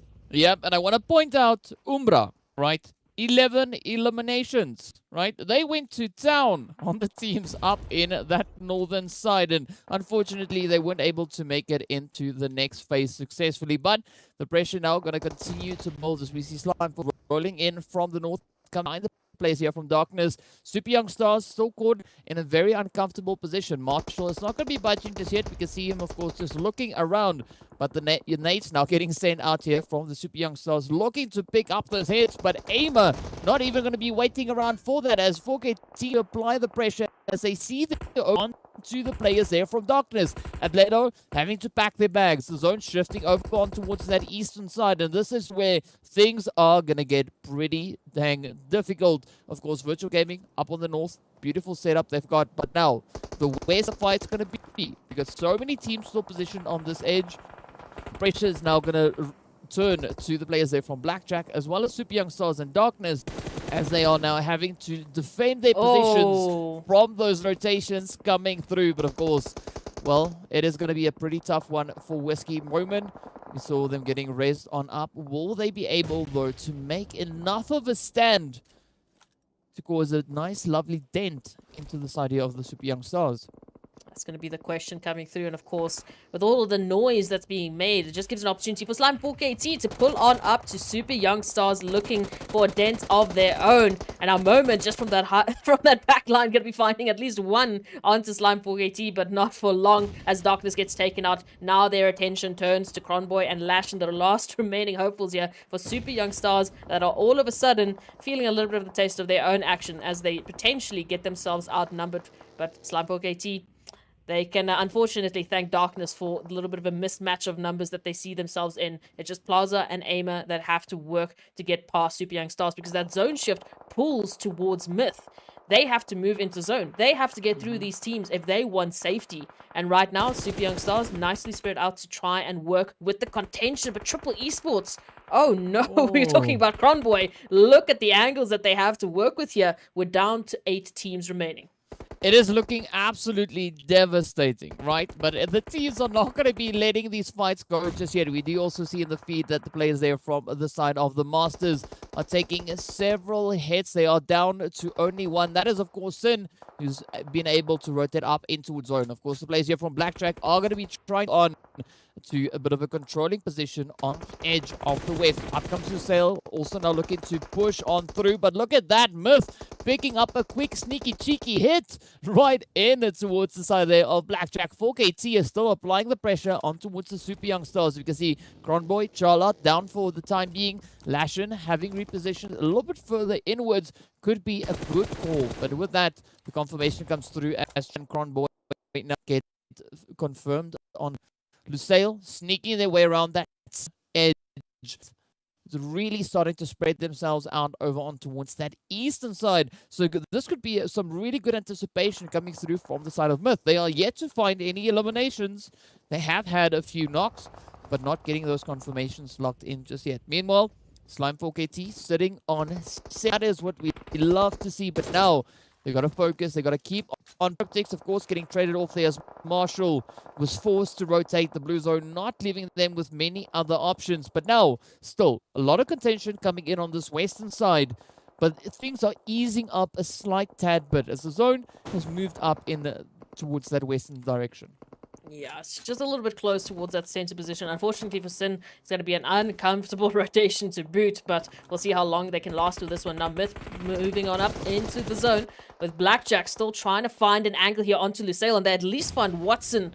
Now, looking for the last remaining members, as this could be an opportune moment for them to just alleviate some of the pressure that they've been feeling thanks to Lusail. And Lusail, as we know, currently they're doing fantastically with, eliminations. They're doing fantastically on the rankings. They don't really need as many points, but they would love to take it away from teams like Blackjack. So Wanted trying to find an angle here to work with.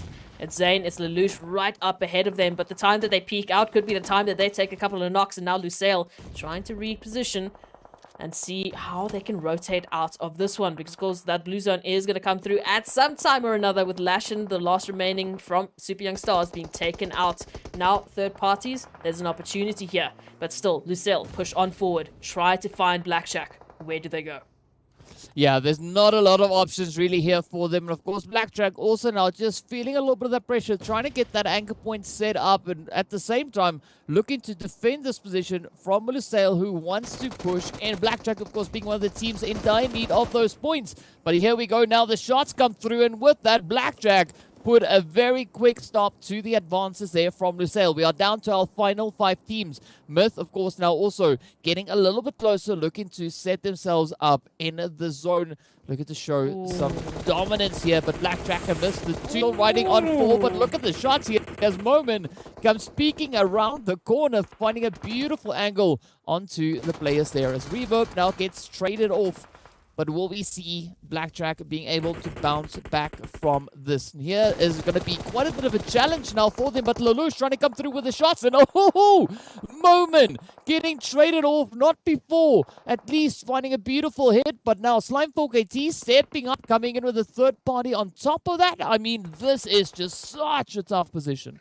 I do not see how Blackjack get themselves out of this one. As we know, Myth with a beautiful line on sight right onto the remaining members. And of course, we know it's 3 teams left. Myth now looking to make that 2 as they look for the final hits on towards Blackjack, who only have 1 member remaining with that last confirmation onto MG. 4KT now staying quiet for the time being as they take position in the zone. They take a nice little high-rise position as well. So they've got great line of sight onto Team Myth, who are making a lot of noise now trying to rotate on in because they have no other choice. Yeah, they definitely have no other choice, and Slimefolk AT now going to be looking to close this out. They only have 2 players, but if they leverage these, they can lock that chicken in, and Plaza getting traded off. Farouk looking to go to town. Oh, but Aimer sends one in, stopping Farouk's advances right then and there. Zane still just sneaking their way on through, but it is now turned into an absolutely fantastic here. As we've got Myth and Fork AT fighting it out for control of the high ground. Zane just sneaking their way up the edge, trying to potentially set themselves up to be a bit of a thorn in the side. The res on Farouk only coming through right now. Akram also to hold up those angles, but Aimer going at it once again, cooking up the nades, not finding the angle just yet, but is cooking up a potential next one. Sends it through. Will this be the one? Ramsey, everyone now from the side there of Myth, trying to see if they can push up in towards the zone. Oh, but Aimer getting so close. Taking aim every time. Blue zone, of course, looking to move forward as well. Myth trying to spread themselves out, but they got to be careful because Blackjack just hiding in the tall grass. Yeah, looking for just an opportune moment here to get involved. And of course, they need to pick their moments carefully here. Zane, the last solo for Blackjack, just waiting for some sort of a trigger here between Myth and, of course, Slimefolk AT. Now, Myth, as you said, spread up amongst that ridgeline, trying to find angles here on towards Aimer and Plaza, who just keep repositioning, who just keep moving to try and confuse their opponents. I mean, what else can you really do? Cover is going to be a fun one, but they need to be careful. As you could see, Zane just behind them. And for now, Team Myth haven't quite yet spotted Zane. So this is an opportune moment for Zane. If they can just stay hidden, this is great opportunity. But Myth, as the team leading the numbers game here, they are going to be the ones that have the pressure. They are the ones that have the opportunity. It's just going to be about those positions and angles. Yeah, but look at Slimefolk AT sitting with 11 eliminations to their name, up against 4 opposing players. So they have the potential of pushing that up to 15 and dropping a 30 bomb on us. But it's going to take a lot of work for them to try and lock that in. As we can see, it's only the dude. It is going to be Plaza and Aimer trying to do this here, right?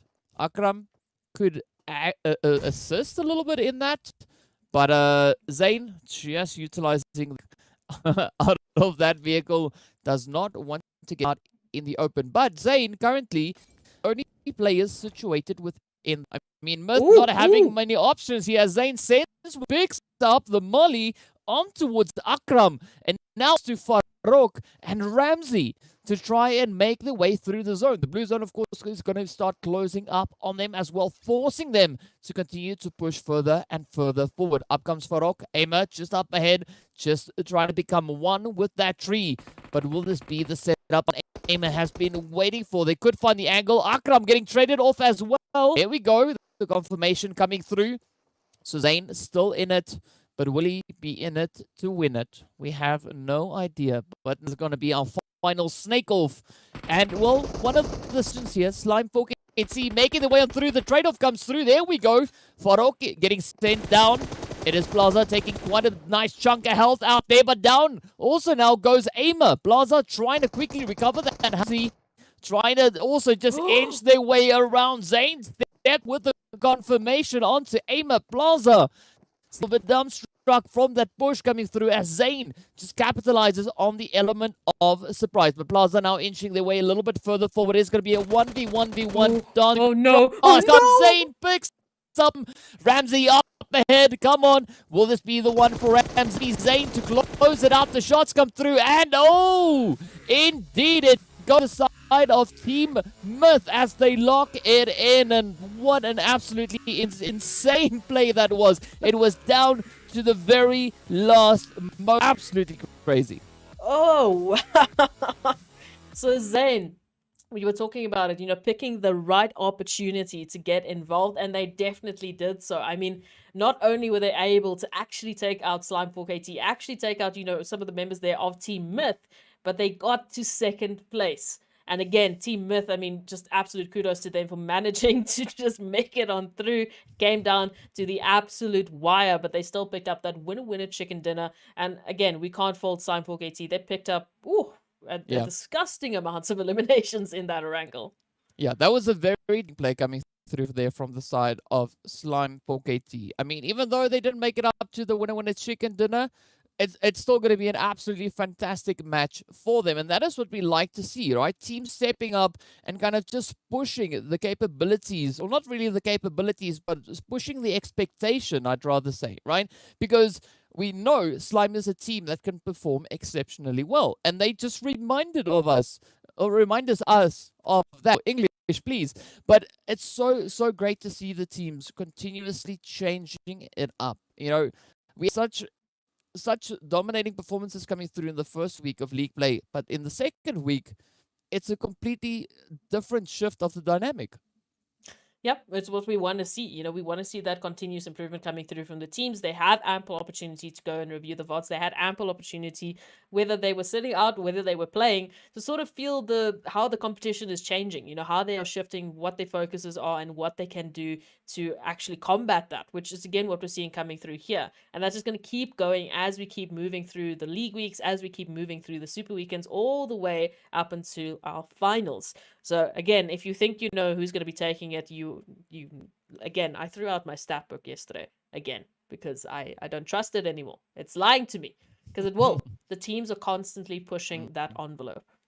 Yeah, and it's so healthy for the scene because everyone is now being forced to come up with a dynamic and an altered kind of approach, because if keep up, they're going to be falling out, right? And this is so great to see. Loving what's happening because everyone is constantly trying to just shake the table up like the tables have been shaken. So, I mean, I think they've been shaking chairs, monitor screens, whatever you want to call it. Everything is starting to shake. And if we do feel a bit of those tremblings coming through, it's because of what the players are doing right here. So, what more can we say? It has been absolutely fantastic. And of course, just to show you how fantastic this last match was, we have a few highlights lined up for you. So enjoy them and we'll see you right back.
So many snakes, so many snake wranglers coming through in that last section of the game. It was so beautiful to see. But gotta say, again, a very satisfying approach coming in from all the teams made up in to lobby. And this was only the second match of the day. So some pretty exciting things. And of course, speaking about exciting, let's hop over in towards rankings to see how many points the teams were able to lock in. Hip hop, DK. Hip hop. We want to go take a look at these graphics. So I think there's an opportunity for many of the teams, as we've said, they can really start picking up the points. And as we know, we're getting to that. We're getting to the last point here. You know, we've got 2 matches done and dusted, only 3 left. And of course, Slime 4KT, they know that. They picked up those 22 points with that in mind. Absolutely 12 eliminations, insane performance coming through from them.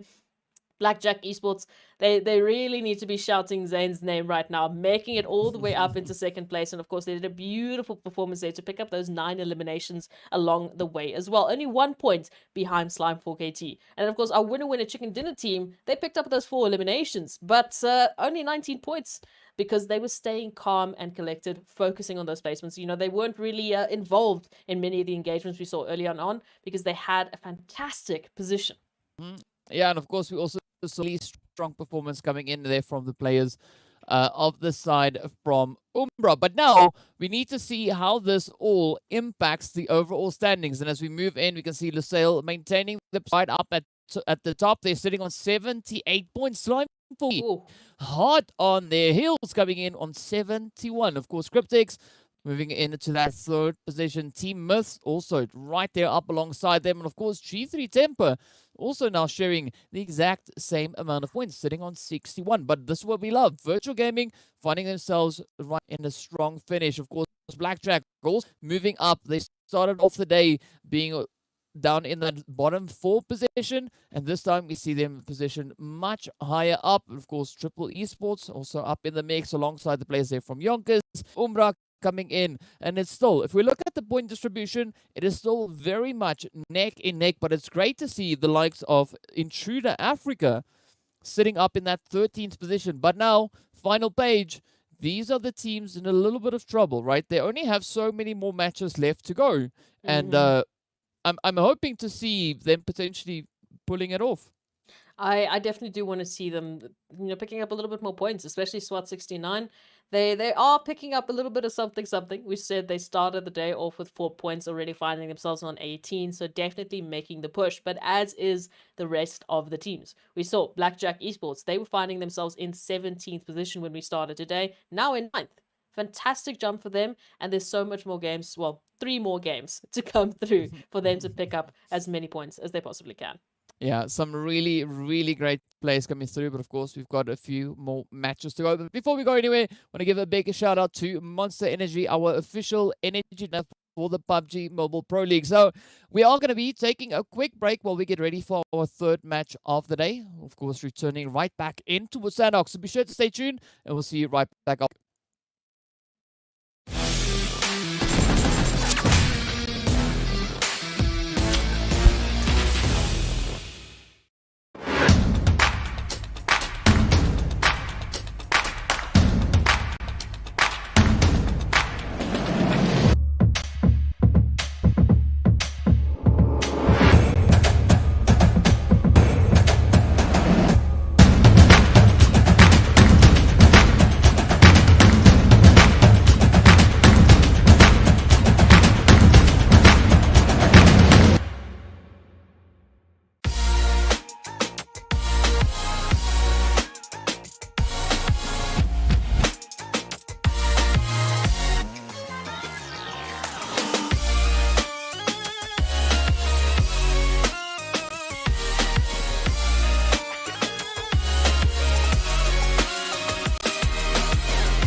Hello and welcome back to the PUBG Mobile Africa Spring Split 2022. This, of course, is our third match on our day of the second week of league play. That was a mouthful, but we got it done. We got it dusted, and of course, we're getting ready to roll through with the action. But before we go anywhere, I want to give a big shout out there to Oppo. So with upgrade performance and upgraded fun, to celebrate your winning sprint with a brand new Oppo Reno 6 series, the designated smartphones for PUBG Mobile, Middle East, and Africa esports in 2022.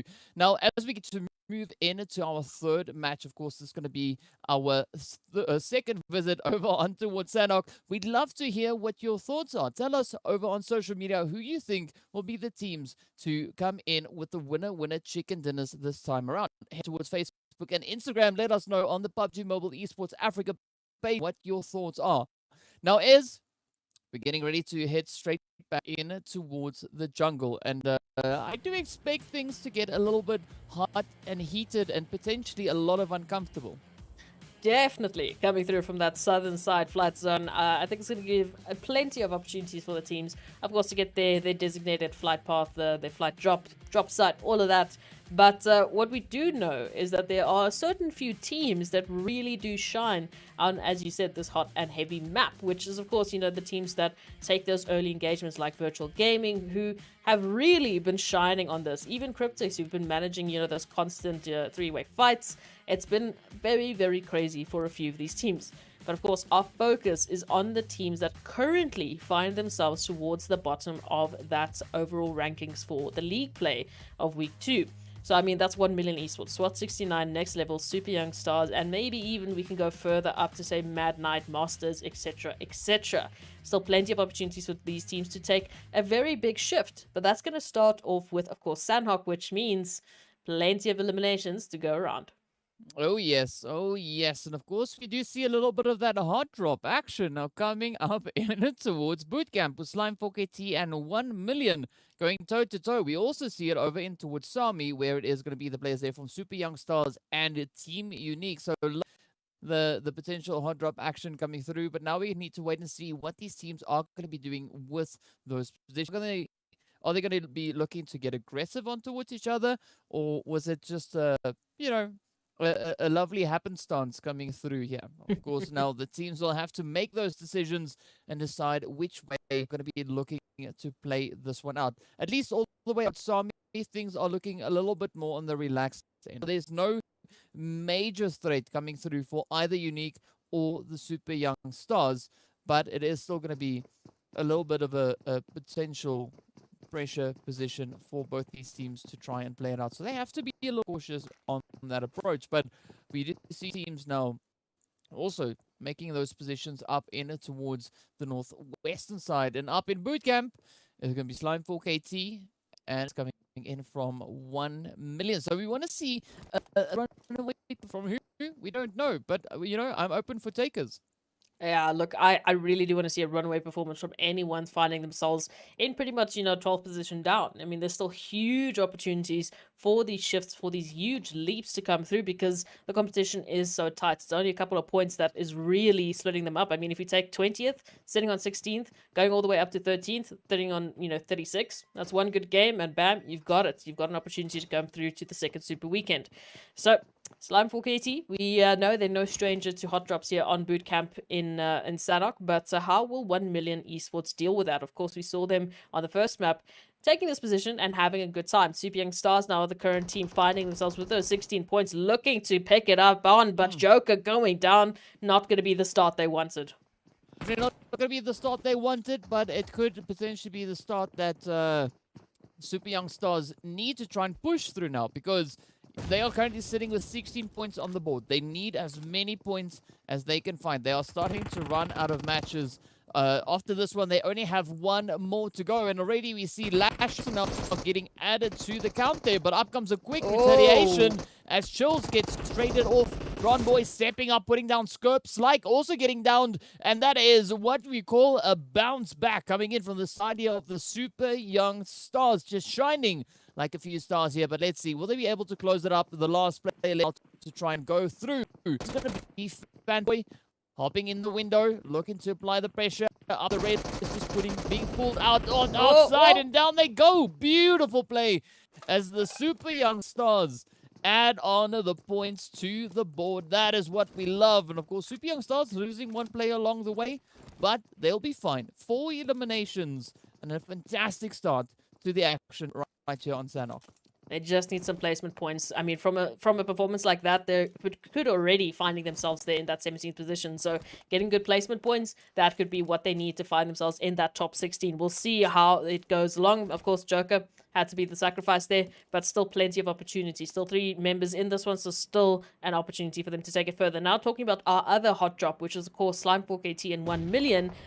Haven't quite yet come to a little bit of a standoff here, because still just prodding and poking to see where the players are finding themselves here. And of course, Slime 4KT looking to potentially be the trigger to this fight actually kicking off. Now, as they move on into the buildings, it's going to be about who's going to be finding who first. Who's going to find that initial engagement to take it further. Yeah, the pressure is going to start building up once again. As you can see already, the players here from 1 million starting to set themselves up in anticipation for the rush coming through here from Slime 4KT. But now, looking to see whether or not Slime 4KT could potentially come in with a bit of a counter approach to that. Are they going to fall for the potential trap being created here by 1 million?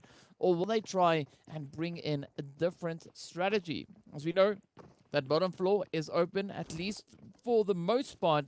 So you could potentially see them maybe creeping their way around that side. But Slime now trying all different approaches to find the angles on towards 1 million. Black Lost now going to be sending a beautiful welcoming nade over. Fortunately for the side there of Slime 4KT, they're able to evade a majority of the damage coming through from that. Of course, also getting sent out. And Dexter can feel the heat on his face as he's just sitting there staring at the flame storm. Not trying to just third-party peek a potential approach to find that rush on forward. But it's going to be a very calculated approach coming in from both teams here. Aima trying to advance themselves a little bit forward. But again, they don't want to get caught out in this little funnel. Yeah, look, a few jiggle peaks coming through because they just want to get that information for the time being. They still haven't yet quite decided on the approach they want to take here, because it was 1 million. Beautiful spread coming through from them. They got a couple of crossfires there towards Nice and Black Lost. It's only really Dexter that's so far forward that we could be seeing an initial knock for them. But so far, Slime 4KT not getting that information. 1 million. They've gone dark. They do not want to give anything up for free, but Dexter, unfortunately, might be giving a little bit of something else to Storm as they find that initial engage. Looking now for the rest as 1 million. Try and rotate on up and get involved in this fight. We can find one. Storm is down. Pronto is down. Now it's a 2-on-3 scenario here for 1 million and in favor of 1 million if they can find that last little bit of an angle there, as unfortunately Pronto gets confirmed. No, that's it. That's Slime 4KT out and for the count, unfortunately. Wow, that was like, I don't know. My words went where your stat book went, right out the window, because that was that was insane. Of course, it is not going to be stopping there. The players here from Umbra now going to be looking to apply the pressure onto the side here of Next Level. Next Level, getting a beautiful trade-off. Unknown, finding fantastic hit, but also gets knocked right on down, and it is going to be Morteza, our bullet magnet, feeling those hits come through their direction. Shame. But now, Next Level, down to 1, and now they're just going to try and ride Storm out. But, I mean, Umbra, they're not going to let them get away with that just yet. Azar is going to be facing quite a bit of a challenge. Also, just hugging that fuel can a little bit too much for my liking there. So, yeah, some misplay could actually ignite that, and then that would be the end for Next Level right then and there. But we see several more engagements also still finding their way through on the battlefield, and yeah, excitement starting to build. Down to 14 teams. The Masters getting one of their players knocked on down, but Azar now for Next Level playing a serious case of... Yeah, and the emphasis is going to be on hide here for Next Level, because if they go out here with 0 points, they're going to be at the bottom of the overall rankings. I've been doing some math, and it's not looking good for them. So please stay in this as long as you possibly can. We're in our 3rd match, and no one wants to give up any sort of space anytime soon. Of course, YONKOUS and Masters Esports going to be one of the teams to do exactly that. You can see Havlik now running up onto Ban, trying to find the angle. I don't know if they know. The Ban is sitting here right behind the rock. Might have just missed them. So for the time being, Ban getting fantastic information here for Masters. Here comes the bait and switch coming through. And of course, Ban going to be picking up Havlik. Fantastic opportunity for them to hold the line. But they still got 3 members of YONKOUS to deal with as they push on up this ridge line, trying to find an angle to work with here. Ban, of course, wants to get that confirmation. They need to pick up as many points as they possibly can to get them out of 15th position right now. They want a little bit of that buffer, and that would start with Havlik going down. So Ban, an absolute tear here for them on behalf of Masters Esports. Yeah, he just comes strafing around the corner going, ban, ban, ban, down you go, and that's it. But now YONKOUS having to try and find an alternative way to play this. So both the players from the Masters as well as YONKOUS now hopping in their vehicles, just looking to quickly reposition themselves. But Masters, we do see Sin and Bamboo now heading over on towards the side. Now where YONKOUS leave one of their players behind, having that set up within zone, but now NNN looking to just come in on a little bit more of an eastern approach with Lewis, of course, all the way over on Cave, coming in with that Overwatch potential angle here. NNN7 is your favorite, isn't it? I know you love that username. Yeah, I just saw the name and I thought, you know what, like I started to stutter and I just say, let's just go with it. Just keep going, yeah, just keep going. It's not at all a name that's going to catch us off guard, you know, and it's... Anyway, we take a look at those rotations now coming through, and of course, Umbra finding themselves right up behind Virtual Gaming, and of course, Azar, thankfully, for Next Level, still in this alongside the last remaining hopeful there for Triple Esports. How long that's going to last? Not too sure. But of course, Intruder right alongside AWAM here, who is desperately trying to make sure they don't get found anytime soon. We've got 14 teams remaining, and now with 1 million feeling a little bit of pressure thanks to Cryptics, it might go down to 13, might get down to close down to placement point position here. That zone, still pretty center, still pretty water infested, so space, not really too much of an option at the moment, but rotations are definitely going to be fun. As you can see, 1 million just holding the line as they try to get down towards that center position, but Darkness, beautifully set up. You can see them just rolling on in. And unfortunately, we do see it's a 2v4 that they'd have to work with if they get involved here. Yeah, but it's quite an indication going through there from the side of 1 million, because they were holding the hills just to the south there of Bootcamp, and with the pressure being applied in from the side of Cryptics, that they decided it could be a little bit more worthwhile to reposition and give option instead of trying to hold on to it and have the players here from Cryptics come rushing straight to. But we'll have to wait and see what Cryptics now are going to be doing with this position, because it does give them quite a good line of sight on the surrounding area. So the players there from Intruder over on the side, as we can see down on the southern end, it is going to be 1 million as well as Darkness, but also now over on towards the western side, where it is going to be the team coming through from the side of SWAT 69. So a very, very interesting position that Cryptics has now been able to gain control of.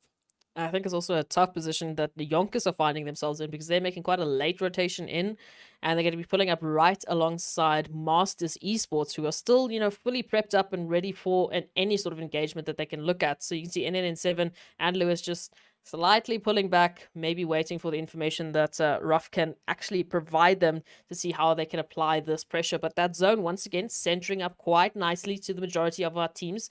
The Skittle packs are still in play. And Cryptics, right bam, center zone alongside Intruders. Yeah, it is going to be Skittle right in the middle. But some interesting plays there from YONKOUS. I mean, you see Lewis and NNN7 pushing all the way out into the blue zone. Not quite sure why, but of course now the players here from Cryptics, they've got their decisions locked in. They are rushing straight forward onto the side here of 1 million. They want this compound. They want to go wherever 1 million has been, but Eflex is going to try and put a quick halt to that, as we see Marshall now getting traded off. Senke coming in with a beautiful wrap-around performance, and with that, they send the players there from 1 million backing, but absolutely good play from Cryptics. So now, the next potential team for them to engage with is going to be the players here from Darkness, situated down towards that more southern side. But Cryptics, they've sealed in that center zone play. But now the challenge comes with all the other teams still having to reposition into this next phase. Of course, we can see the blue zone about to start moving up as well. So the pressure will now start to mount. And Tornado, ooh, out in the open. Oh, yeah. Look, it's about defense right now. It's about holding your positions that you've just managed to get. And Senke gonna return the favor. Also out in the open. And Manuel, unfortunately for Darkness, not making the connection. So Senke can just hop on up into that hill and hopefully into safety. We do see YONKOUS actually finding Masters Esports there. So even though they're making that long rotation up, they're making it work for the time being. Let's see how long they can last, though. Of course, at least with a 3v3, it puts them on a little bit more of an equal footing. And, of course, Darkness taking control of this compound. Cryptics back up onto the heels. Many of the other teams also having to make their rotations in. Virtual Gaming pulling up right alongside Umbra. And, of course, there's that confirmation. Lost solo there from Triple Esports out and for the count. But it does mean, for the rest of the teams, a little bit of a sigh of relief because we're back into placement point territory. Yeah, that is where you want to be. That sweet spot where you can just farm those placement points alongside the eliminations as well. And we can see a few teams already finding quite a few eliminations, but now the pressure comes onto the side here of Virtual Gaming. They were showing quite a bit of aggression yesterday, but it does seem like Umbra are out for a bit of a vengeance play, right? Alpha on that front line could be part of the welcoming committee, but it's going to be a tough one because Umbra seem to have their sights set on just bringing in some absolutely devastating performances. And already now, as we can see them finding a few of those heads sent elsewhere. And, I mean, which way is it going to go? Because Umbra, they've got a good position up on this ridge line. And all they got to do for the time being is hold on until we get that next zone popping up. Yeah, because Virtual Gaming, they're the team that actually has to push on in. It's Alpha Luigi that's in the zone, but the rest of their team still has to make a rotation in. And as we can see, Umbra, they found SWAT 69 as well, so happy to pick up a couple of stragglers here and there. But rotation SWAT 69 should be coming through as they try and keep their numbers in check. That zone coming through now, pulling up all the way there towards Intruders and Lusail does mean that the time that they spend here might be time wasted as they try and make their rotations in. Yes, it's Sanhok. Yes, the rotation are, a lot quicker, but look at the migration that has to happen from these eastern side teams. A lot of teams that have to find some space here, and a lot of teams that are going to come through from the same direction. So you want to make sure that you're the first team to set up. You want to make sure you're the team to gatekeep the rest and pick up some fantastic eliminations. As we know, Sanhok is absolutely the perfect opportunity to do so. Super Young Stars as well. They're currently leading the pack with eliminations. But we can see that it is very, very dangerous here on Sanhok. Yeah, it is going to be a super challenging place to make whichever way they go, and wasted now laying once again. Alpha Luigi being the target there, and pinpoint accuracy coming through the rest of the team there from Virtual Gaming, just holding over on towards that more northern position. Let's see that zone shifting over in towards the trifecta, and that is a really challenging zone to be playing. Also in the feed, we do see the fight breaking out between the players there from Mad Knight as well as Lusail. Beautiful exchange coming in from either side, but look at this though. Kingerman, Agent 47, both getting taken down. Tyson now trying to hold on for dear life as the rain lead just comes through from the side here of Lusail. Trump now cooking one up, trying to see if they can reach all the way across. That blue zone being in play, and with that, an absolutely brutal hit. Beast now being the last remaining hopeful for the side of Mad Knight. But Lusail, they've got the northern section of Trifecta pretty much locked in their favor. Now, all they got to do is defend it as best they can. Of course, center zone currently being occupied by the players there from Intruder. So, again, even if Lusail holds this northern position, they still need to be super cautious of that little bit more southern approach. South, we see the players here from Umbra pushing in towards the western side, looking to come up alongside the team here from SWAT 69. The first knock making its way in. But fortunately for SWAT 69, there was no confirmation just yet. But now, SWAT trying to lay down the law as they're trying to halt the advances coming through here from the side of Umbra.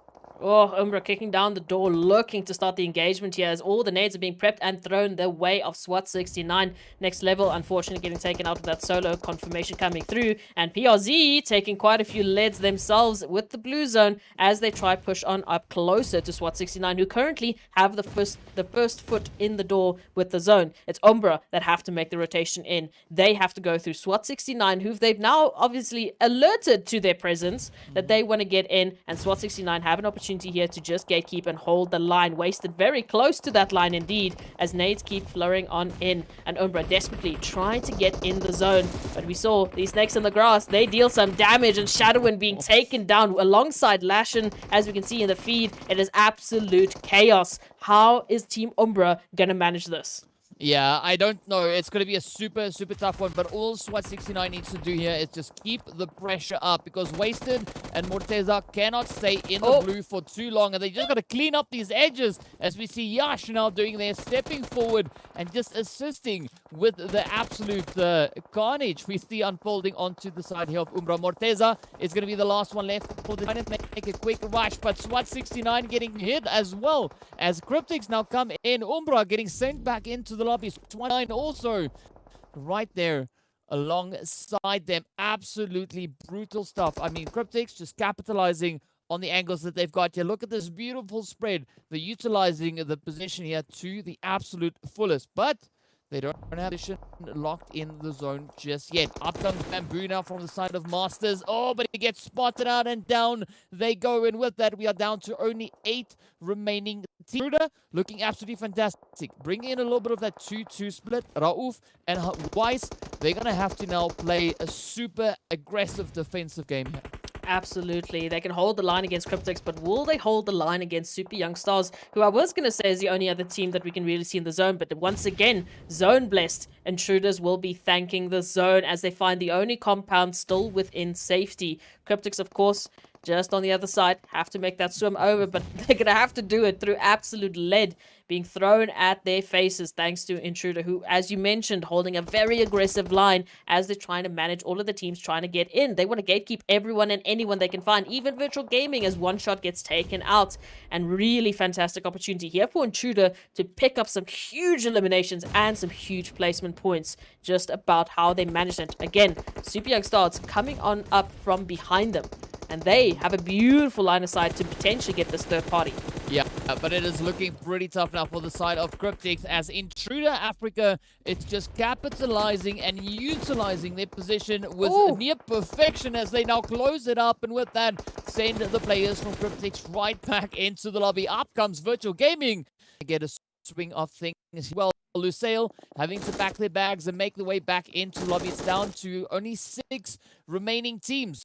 Looking very hopeful for the side here of Intruder, as they do, however, lose one of their players, but it's not the end of the world. They still have 3 players in this match. Darkness, Momin coming in from that southern side, trying to battle it out with the blue zone, also keeping a very watchful potential angles that could be opening up. Rauf now about to get raised on through as well. Omar trying to hold that defensive line. Bedrocks might get a beautiful nade getting sent their way, but with that, YONKOUS now, off they go, back into lobby. Down goes Darkness as well at the hand of the Blues. And there's now only 4 teams left. Super Young Stars on the approach as well. Mad Knight getting traded off. 3 teams remain. Down comes their heads onto Intruder as Bedrocks just comes lasering through on towards Omar. Oh, but down he goes. Chala sneaky cheeky hit in from behind. Lash and Chala Cronboy now looking to capitalize on the surprise element they have in their favor. It is going to be Stars up against Intruder, a 3v2 in favor of Super Young Stars. But now, Intruder Africa, they just need to play the heck out of this position. Rauf trying to hit that nade in the hand. Boy, up comes Chala, trying to bring in that off-angle approach, but we see Lashin still holding off in the distance. Chala moves up, down he goes. Beautiful coming in from Weiss.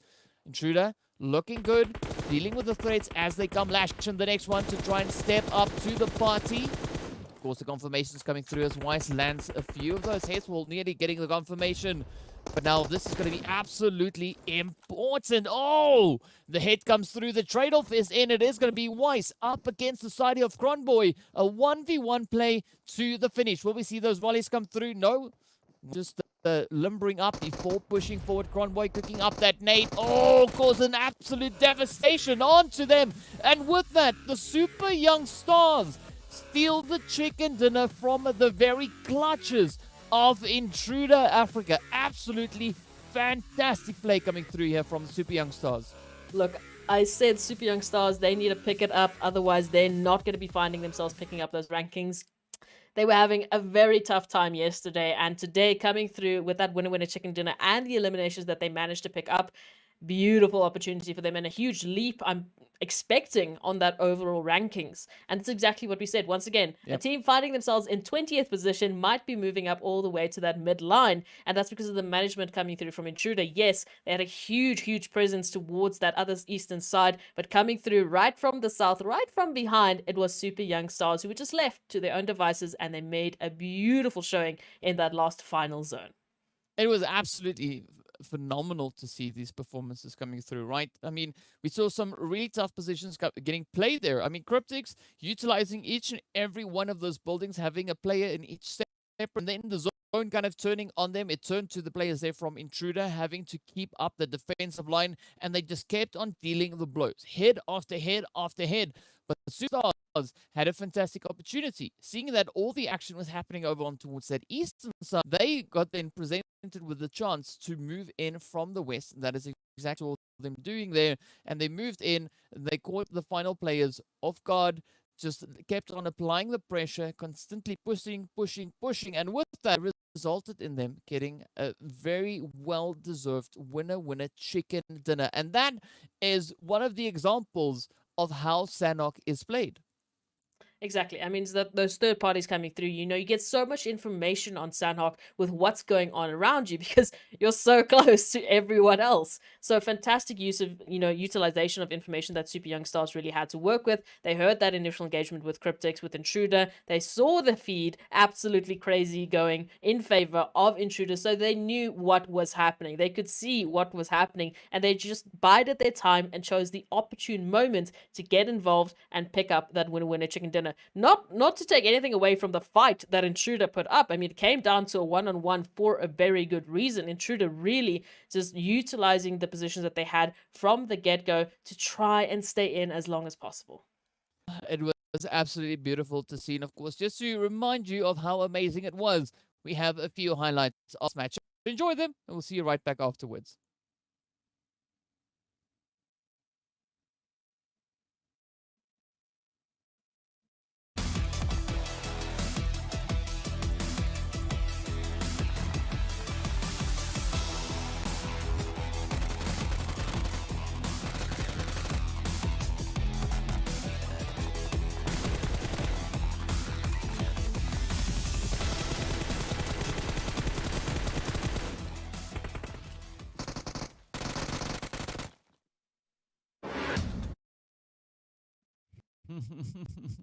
So amazing to see those plays coming through again. But I gotta say, I mean, a really impressive Sanhok being brought in. And in fact, the entire day so far has been so satisfying. The team's really trying to push the envelope as far as they possibly can. And it is resulting in some really magnificent PUBG being played right here on the battlefield. And that's what we want to see. Again, Sanhok, bringing in that little bit of a change from last week, really allowing some of the teams to just jump and jump and jump, maybe showing a little bit more of their prowess coming through, which I love to see, and I love to see how that's going to be changing up the rankings. Of course, the match rankings going to be the first ones to start off with to see where the teams picked up their points the most. And of course, Super Young Stars, we know, picking up that winner chicken dinner and 9 eliminations alongside Intruder, who were an absolute thorn in anyone and everyone they could find. Yeah, Intruder being a little bit of an intruder there, right? He just held that position, and they're like, you know what? This is our spot. You're going to have to fight if you want to get in here. And as we can see, only the top 3 teams finishing with double-digit points, just showing you how challenging the zone has been. And of course, even if we move on to the second page, we see Umbra as well as 1 million coming in with a 5 eliminations apiece. But it has been a little bit of a tough run coming in there for the side. Esports coming in empty-handed at the back of this match. But as we know, it is not going to be too devastated side of Triple Esports, right? They're going to be right. They can afford to have a match happen like that, but they still now can bounce back in what they have. Yeah, the same can of course be said for the players there from Slime 4KT. A really strong performance we had for. But this time around, yeah, Sanhok was a little bit challenging. Look, I do think it's definitely a detriment there for Next Level, as we said, having to play that hide-and-seek game, not picking up the points that they would have wanted. But now we can take a look at the overall rankings to really see what's going to be happening here. So Lusail Esports still finding themselves in pole position. Of course, Line 4KT getting on closer and closer and closer. And as we start to trickle down, we can really see quite a couple of twins. I mean, Cryptics, Virtual Gaming, 71 apiece, and Team Myth, G3 Temper, 61 apiece. And it starts to trickle down a little bit more dramatically as we get to 50 points as the threshold for the first page. Of course, 54 to be specific. And as we go to the second page, we can see how the jumps really came through for some of these teams. INTRUDER Africa, again, just a big shout out to them, making it up onto 7th place currently. Very, very good opportunity for them to get into the next Super Weekend and maybe pick up on some of the points that they unfortunately lost out on. So second page, here we come and here we go. Again, we mentioned, we saw a little bit of a sneak peek there, what's happening for Next Level, but let's focus on what's happening here. Darkness, 50 points. Now, we mentioned 8th place, holding 54. So 4 points difference between 9th and 8th position, you know, between the second and the first page. That's not a lot to work with. And you can see it starts to trickle down, and Super Young Stars, just, a huge jump for them into 13th. Yeah, and that's what we love to see, right? Teams really stepping up, bringing in the pressure and bringing in those very much needed points. But it is still looking to be a really tough day here. No one really having runaway performance, can put it that way. And as you can see, looking at the point position, things are still very much neck in neck, even all the way on towards that final page.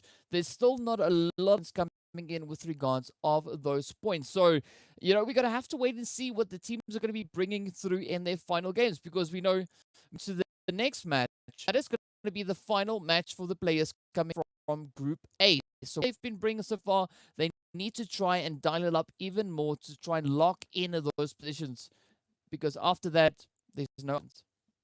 No other options indeed. And of course, we are going to go to a short break. And when we come back, we're going to see those last two matches actually unfold and see where the teams are going to be finding themselves on the rankings. It's going to be absolutely insane. So you want to make sure that you stick around for the action. It's only a short break. You won't miss us too long. Don't worry. We'll be right back.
Hello, and we're getting ready to move into fourth match of the day. Of course, we are going to be heading right back over on towards what the teams are going to be bringing to the table. And this, of course, as we've mentioned before, is going to be the final match for the teams from Group A. So this is the final opportunity to try and lock in those points. Whatever they are not able to accomplish today, well, that's the way it is. So quite a few expectations coming through on the board here, looking to see what the teams are going to be doing. Step forward now and potentially try to lock in those positions into this final match. But of course, we want to give a big shout out going out to Monster Energy, our official energy drink partner for the PUBG Mobile Pro Leagues. Now, what are you expecting to see moving into this final Erangel? Ooh, moving into this final wrangle. So, look, there was a few teams that really stood out. I mean, Cryptics also, they get close. They get really, really close. And in those final moments, it just trickles off just a little bit. But Lusail has been putting on a fantastic, consistent performance, which is, again, a performance that is rivaling everyone else because even though, you know, they might not have as standoutish performances as the rest of the teams, they are staying consistent, which we saw them do in the first league week. And once again, they come back with that performance. They're currently sitting on pole position, and they're making it look really, really good, sitting with 85 points. I mean, the second highest is 72. So they're running around, and they're really picking up some fantastic points. I just want to see if that's going to continue, because, again, Slime4KT getting close, Cryptics getting close, Virtual Gaming, also a team getting very close. So I'm curious. I'm very curious for this wrangle. Yeah, there's a lot that has done moving into this final match, and you know the teams couldn't be in a higher stake position if we had it any other way, right? Because whatever they're going to be doing now is where it's going to be at, right? They have to step it up. They have to try and push their way on through, looking to see what it is they'll be able to pull off coming into this final game here. I mean, hopefully it works out, right? Hopefully they're able to achieve what it is that they are looking to pull off. So it is going to be the players coming through there from the side of Cryptics, Darkness, Mad Knight, and of course Team Umbra having that final push. Absolutely. So, I mean, opportunities for definitely a lot of teams to come into this one. I think it's really going to come down to how that zone is going to react, because once again, we see that flight path coming through all the way from Milta towards Gatka, so cutting off basically the southern part of the map, which is a fun time, I guess, for some of the teams, especially like, you know, Masters, who we know frequent that military base, especially Next Level. And Next Level, I'm putting some pressure onto them, if I'm going to be honest. I really want to see them come through into this one and pick up a huge game, because they're currently sitting with 18 points, right? Just 3 points behind SWAT 69, who we also know want to come back for that Super Weekend. They need to come back for that Super Weekend. So they're going to be pushing the envelope into this one. Next Level has to push the envelope. 1 Million Esports and Masters Esports have to push the envelope. So it's going to be a fun time. You can see that spread coming through now, looking pretty good. We love the Skittles pack on the map as everyone is trying to find their optimal position. We do once again see 1 Million and G3 Temper, you know, having their little bit of a spat there towards Farm and Milta, and Next Level actually changing it up, going towards Milta Power. But that zone, smack bam center north, we love to see it. A little bit of a change up coming through, and of course really opening up some fantastic opportunities for teams who really do thrive in those northern positions. I think honestly, Team Unique, if they were in this one, they'd be kicking themselves with absolute joy, because you know they love that Severny position. But unfortunately, they're one of the groups to just sit out for this one, and they'll be joining us on Sanhok. Again, a little bit of contention here towards that eastern side. As you can see, Next Level involved, 1 Million involved, G3 Temper involved, Virtual Gaming, Darkness. Oh, it's going to be a fun one. Even Blackjack is just there towards that northern side, trying to rotate on through with Slime 4KT. So, that one, it's going to be fun, DK. It's going to be a fun time. I just don't see how the teams are going to make these rotations through, because already we've got Myth actually taking some contention here, some eliminations. It's not looking too healthy. It's looking a little bit tough. Yeah, I think there's going to be quite a bit of a challenging play coming through here, particularly looking at the amount of rotations. We'll have to see these teams trying to pull off. There's quite a bit of ground still left for them to try and cover, to make it up into essentially those northern regions, because we can see north of the river, it's open, right? But for the time being, to see the players here from SWAT 69 trying to just push on to the side of Mad Knight. And El Chapo picking up a beautiful one there as the Beast gets traded on off. We got Agent 47 also just up ahead. Well, we see El Chapo now looking to apply that pressure coming on through towards them, because we still see a very spread out play happening here for the players from SWAT 69. Naturally, of course. I mean, they've been here before, DK. They know these places well, and they didn't have a fun time the last time we found them. They were staring down the barrel, unfortunately, of Team Myth, who had a beautiful line of sight on towards them. So this time they want to stand their ground and hopefully just scare, you know, Mad Knight away. Just say, look, this is our spot. We've already got the Beast, so just back off for the time being. And hopefully that's the sort of you know, I guess opinion that the rest of the teams could really take, because that disengagement does allow them just to set themselves up a little bit better in this early loot phase, which some of the teams have been falling victim to. This is really where they start losing their numbers, and then it just pressures them towards those later phases. Yeah, and I mean, we're going to be seeing a lot of that pressure come through, particularly with the positions currently being occupied, at least in the center zone, right? Over on towards the western side, where Cryptics find themselves, there's no pressure whatsoever. They're the only team holding on towards that region. But we do see from the southern side, Myth trying to rotate up with the players there from SWAT 69 up at them. Over on towards where we saw the players from Intruder just now, they have still a very quiet position up in towards Nova, but they still have to bring that rotation in. And if they head towards the eastern bridge, they're going to be bumping straight into the players there from G3 who are lying in wait. And a very similar thing can be said here for the players from the Masters. So hopefully we see them prioritizing that western bridge instead of the eastern one. But they don't have the information we have. So the pressure is going to be on them. The onus will rather be on them to make those calls. And then over on the eastern side, this is where we see the players from Virtual Gaming. We've got the players from Next Level. We've got Blackjack, all finding a very similar kind of position to try and play from. And all four of those teams still have to try and ensure a strong position moving into this next phase. Oh, it's tough all around, in all honesty. I mean, also with that northern zone, we don't actually have a lot of control from the teams for those northern positions. I mean, Stalber, Saverny, shooting range, it's still open, still completely open. The closest team towards that northern side is, of course, as we can see, Slime 4KT finding themselves there towards Yasnaya Poliana. So they have an opportunity to rotate on first. And I just, it's going to be a fun one because I think this is the most northern zone we've seen for Erangel thus far. Yeah, they've got pretty accustomed to playing on the southern edges, right? The west, the east, but... Yes, but this is what we love, is when it takes an extreme shift up north, for instance, right? Seeing that the teams have had a lot of those southern zones being dealt in their direction. Now, this is where the rotations have to come through. And I do think this next zone shift is also going to add to the level of complexity, because we've got 1 million now being the most northern currently, and they're not even that far north. But also Blackjack having a little bit of the players here from next level rotating right through them. Again, now just respecting the trigger discipline, not really jumping into any unnecessary engagements just for the sake of engaging in a fight. Right?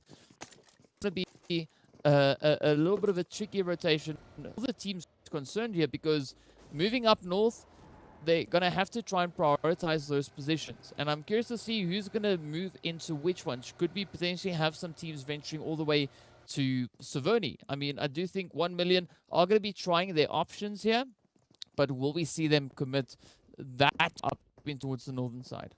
Yeah, I mean, if you want to talk about more of a central position, that's basically where we find Darkness and YONKOUS, who are closer towards, Rozak, and maybe even the Sunken City could be, considered here, but there's still options for many of the other teams. I mean, shooting range, just a little bit more south of that, you could be finding yourself a couple hills there that they can work with. But Slime 4KT, and of course, you can see they're finding themselves a few neighbors joining the party, which is, of course, next level, who are looking to hold this position as well, with the rotations coming through from Virtual Gaming and Blackjack Esports. Cover will be essential for these teams to make sure that they're not going to be falling victim to, as you said, maybe a little bit of an itchy finger there on the trigger for many of the other teams setting themselves up here. Azar, of course, spotting out Aimer, throwing a couple of warning shots, just saying, hey, back off for the time being. We want to find an angle into this one.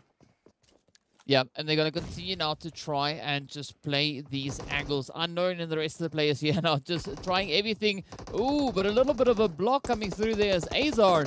Not quite sure where he has gone, but the rest of the team looking to be super active in their approach onto the players here from Slime 4KT. It does seem like Azar has now rejoined us once again. Welcome back. But now he joins at a very interesting stage, because Slime 4KT down 3 players, but also now having a position in the opposite building. As we can see, these nades, they could be quite devastating. So it is all going to come down to how the players here from next level are going to be looking to take these approaches. We did see a quick opening happening right there, but fortunately, next level, so far, avoiding the majority of the damage potentially being sent over there from side of Slime 4KT. Who I might add are doing a little bit of a bait and switch, because we can see Plaza and Pronto, holding the line, making a lot of noise, but Storm just trying to pull on towards the back line, maybe hold that rotational pathing. And you can see G3 Temper and Intruders finding themselves saying, how do you do? And unfortunately, Intruders losing a member to boot with those rotations coming through. As we said, don't want to be the team falling victim to those containments. Now that zone once again shifting up towards that northern side. Of course, Saverny and Stalber still fantastic positions to work with, but of course, if you look at that center zone, smack bam between Saverny and Stalber. So a little bit of an awkward place here to work with the ridgeline, but opportunities for teams to maybe get those early rotations. But they're still busy with their contentions. They're still busy with their fights here, DK. They want to pick up those elimination points.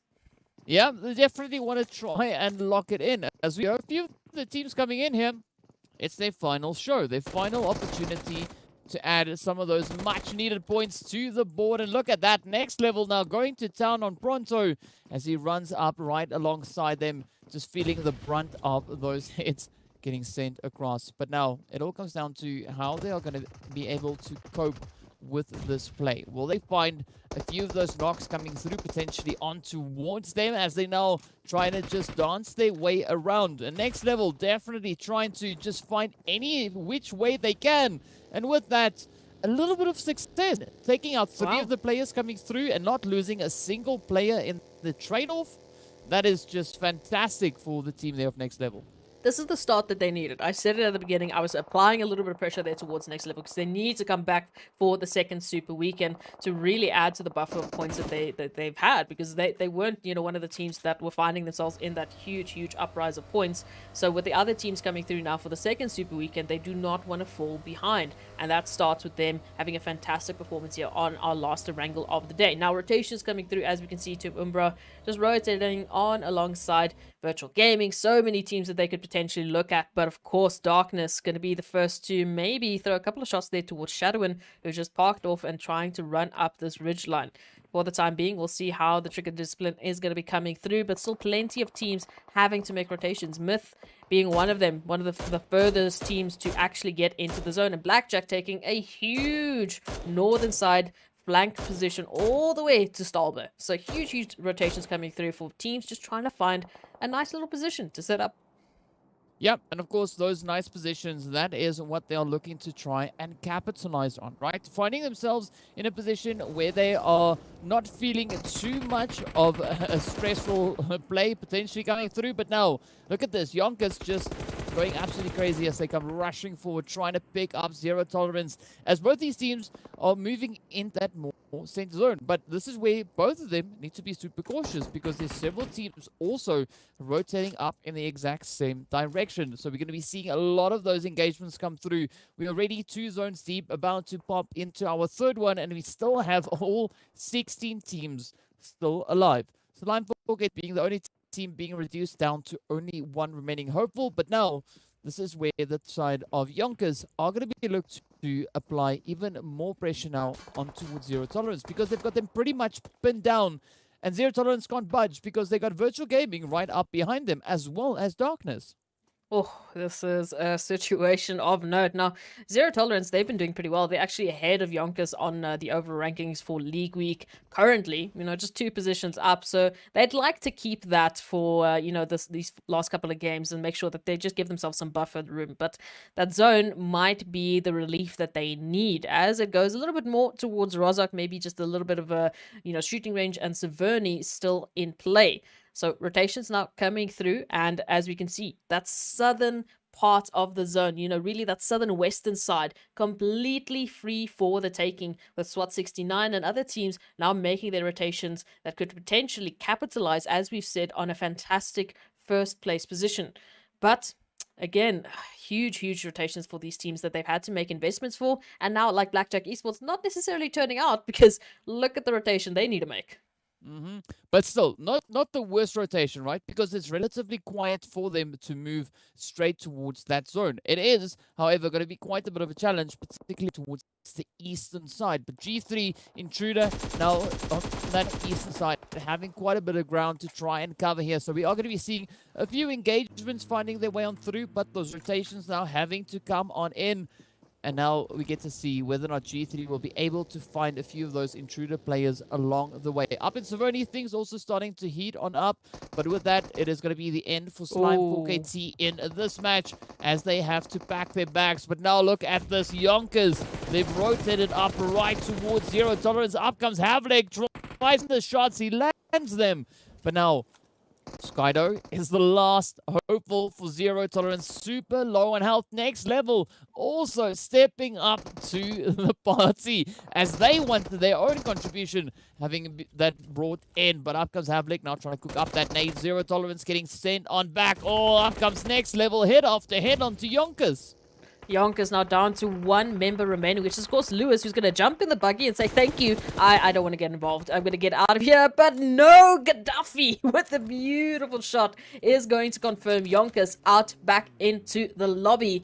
And unfortunately, even though they picked up those eliminations, they're not going to get any placement points yet, because still 1 team needs to drop before we are in placement point territory. Beautiful third party coming through here for next level, and they chose a fantastic time to do so. And I mean, in terms of the position that they've now garnered themselves, they're within zone. They're within zone, and fantastic rotation towards the center. So really a great opportunity for them. Yeah, and I'm looking to see if any other opportunities could potentially be presenting themselves. And now, this is where a team like Cryptics, for instance, find themselves extremely split up, right? So we got Senkai completely isolated, Marshall isolated, El Chapo isolated, Cronboy, Carry Boy rather, isolated. So not quite sure Wow. what approach they're going for here, but Senke is going to have their hands absolutely jam-packed with players. As we can see, 1 million, still a full squad position up ahead, and Senke puts up a really strong defense here, but now the rush has come in. Up, you can see comes the player there, Black Lost, trying to find those angles, and Wow. Eveflex just lasering it up through the window. No surprise, really, to see Senke getting taken down there, because it was such a challenging approach, being a single isolated player. But as we can see, just a little bit further over on towards the eastern side, G3 now moving closer towards Umbra, who have set up a bit of a gatekeep down south. We've got the players there from SWAT 69 bumping up in towards the team from Myth. We also have the players there currently on screen, sharing the space here with Cryptics, who've decided to condense themselves a little bit more now. Yeah, losing Senke there to 1 million because of that, I mean, a bit of a widespread that they had is going to head home just a little bit as they try and make their rotations in. And you mentioned Umbra, they found G3 Temper, and they've decided to take a couple of numbers to boot off. I mean, Nade's being absolutely punted in the direction of G3 Temper. It's not a good time. And Flacco desperately trying to find an angle here to give their teammates a little bit of alleviation from the pressure that is being applied thanks to Team Umbra. And you were talking about widespread. I don't see the fourth remaining member there of G3 Temper, unfortunately. So this is going to be a fun one for them to try and get back into. Need to get that cavalry coming on in and just try and apply a little bit of opportunity here. We can see Nacho now taking a long rotation, finally joining the party. Might be finding PRZ here, who's wide out in the open. So now all of a sudden, Umbra are going to be finding themselves surrounded by G3 Temper. So they've applied the pressure, but now can they handle it being given back right onto them? And Flacco might be dealing with a little bit too much than what they can chew, as so much damage being thrown their way thanks to the absolute precision coming through from PRZ. But of course, they're on the edge of zone. Darkness is right up alongside them. They need to finish this fight and get into safety. Yeah, and it's going to be pretty dang tough. But Umbra and G3, both teams now slightly disengaging from this position. Not a 100%, but just looking to reposition themselves. Because Umbra is still looking to lock in their position within that phase. Same can be said side of G3, right? Just trying to reposition and reassess how best to move from here. But it's going to be tricky because we can see the players there from Darkness just holding up on the hill. But Darkness having to fight their own battle because Next Level now comes rushing up towards them. So I'm liking these positions. A lot of contention all across the board. We even see the players there from Cryptics now applying their own pressure over on towards that western side. And this is now the players here from Blackjack feeling the heat as they've now been pushed underground. The only way for them for at time being to stay in the zone a little while longer. Yeah, and a little while longer will be actually determined here thanks to Cryptics, who are absolutely just ready to throw as many possible nades down that bunker to get a little bit of confirmation here. But of course, zone will be coming through shortly. For now, Cryptics will be holding the line and just keeping poor old Reverb and Lelouch down here underground with no way out. Zone, surely but surely, closing on in. Myth, of course, making that southern rotation in light alongside Masters Esports and feeling a little bit of the brunt of the action, unfortunately, as they have dropped, I believe that's Broly and Ramsey. So down to Akram and Moment now to hold the line for Masters Esports. But Masters Esports looking to just take a beautiful rotation on into the zone because, zone, as close to zone blessed as they really can be. Darkness and G3 Temper now. Who's it going to be? Yeah, I'm loving this wicked sense of humor coming through from PUBG, right? It's just, it just keeps on adding to the insanity we have already unfolding on the screen. But now G3 coming in from the northern side, just looking to fortify their position here. But they have to now try and deal with Darkness. As we can see, we've got Manuel now just trying to dodge those flames, just quickly trying to duck back and forth. But unfortunately for Manuel, Whiskey is also there to provide a bit of a hand. But those utilities are going to be popping in one after the other. G3 now even pushing up on towards the roofs just to try and get an even better coverage of this position. But Next Level also still going to be moving in from that southern side. But up comes Six God now trying to get all the way across on towards Whiskey, and Manuel does pick up a little bit of damage, but nothing in home about. But the pressure going to continue to build now as they even focus their effort on towards the players here from Umbra, who also now are starting to push even further towards the zone. But this is going to be so important for the players here. As we can see, Umbra now getting traded off here by G3. So some good eliminations getting picked up there once again. But the rest of the lobby having an absolute brutal time to get themselves back up into this phase. And G3 going to be looking to add to that. Oh, G3 potentially with a field day coming through. That is, if you don't consider next level pulling up on for a potential third party here. And Manuel and, of course, Whiskey still holding the warehouse line and making sure that they're not going to be able to take stock anytime soon of what they can continue to push on through. Blackjack Esports now getting confirmed out, leaving us with 9 teams remaining as the duo here from Darkness still holding the line, desperately trying to make sure G3 Temper don't get this position because this is still within zone. Rotations now coming through, and we can see the feed is absolutely lighting up. And this is potentially where G3 Temper trying to push the line with Darkness. Manuel holding a beautiful angle, making sure, you know, just put a little bit of pressure there towards G3 Temper. Take one down for the team. And now Baden trying to find an angle in, rushing on through. Manuel and Whiskey holding the line, but exposing themselves to the other entrance. This could be an opportunity for G3 Temper to flank on through. But they're choosing to just go in as a team. Nacho now down. And all of a sudden, we've got 6 guard, the last remaining member here for G3 Temper. Isn't ready for Whiskey, who throws a beautiful couple of shots. And here comes the confirmation. Darkness, as a duo, take out the entirety of G3 Temper. Now leaving themselves a fantastic position into the rest of the zone.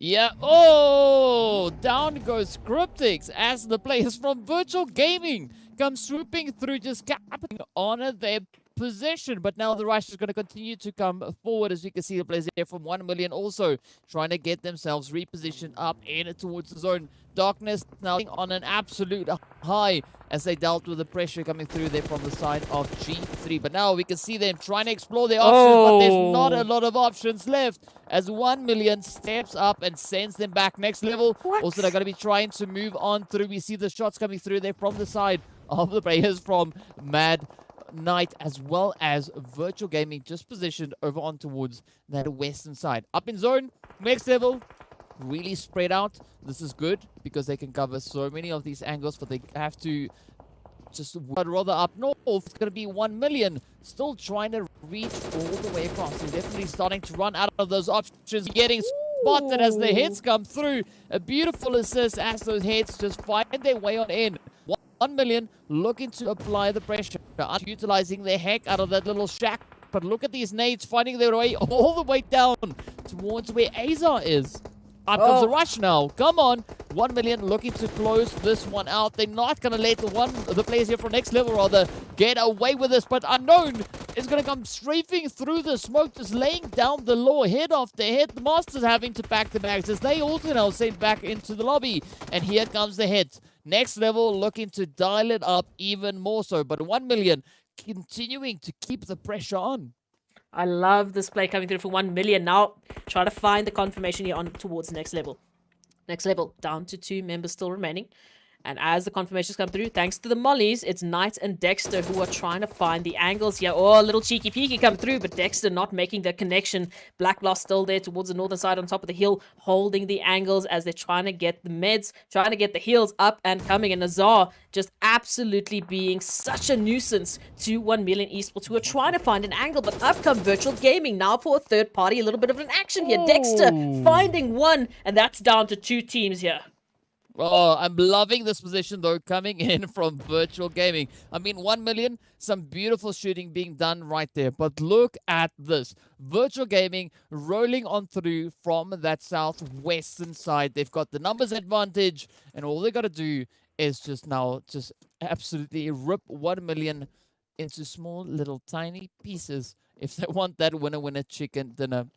But the Blue Zone also now starting to move on through. Virtual Gaming, the only one of these 2 teams currently positioned up in towards the zone. Now, this is going to be the challenging part. Dexter and Knight, they're going to have to try and find those rotations. Petrops just trying to hold on to that little bunker, trying to set up that anchor position while the rest of them preps themselves for a potential rush. You can see the smokes being deployed.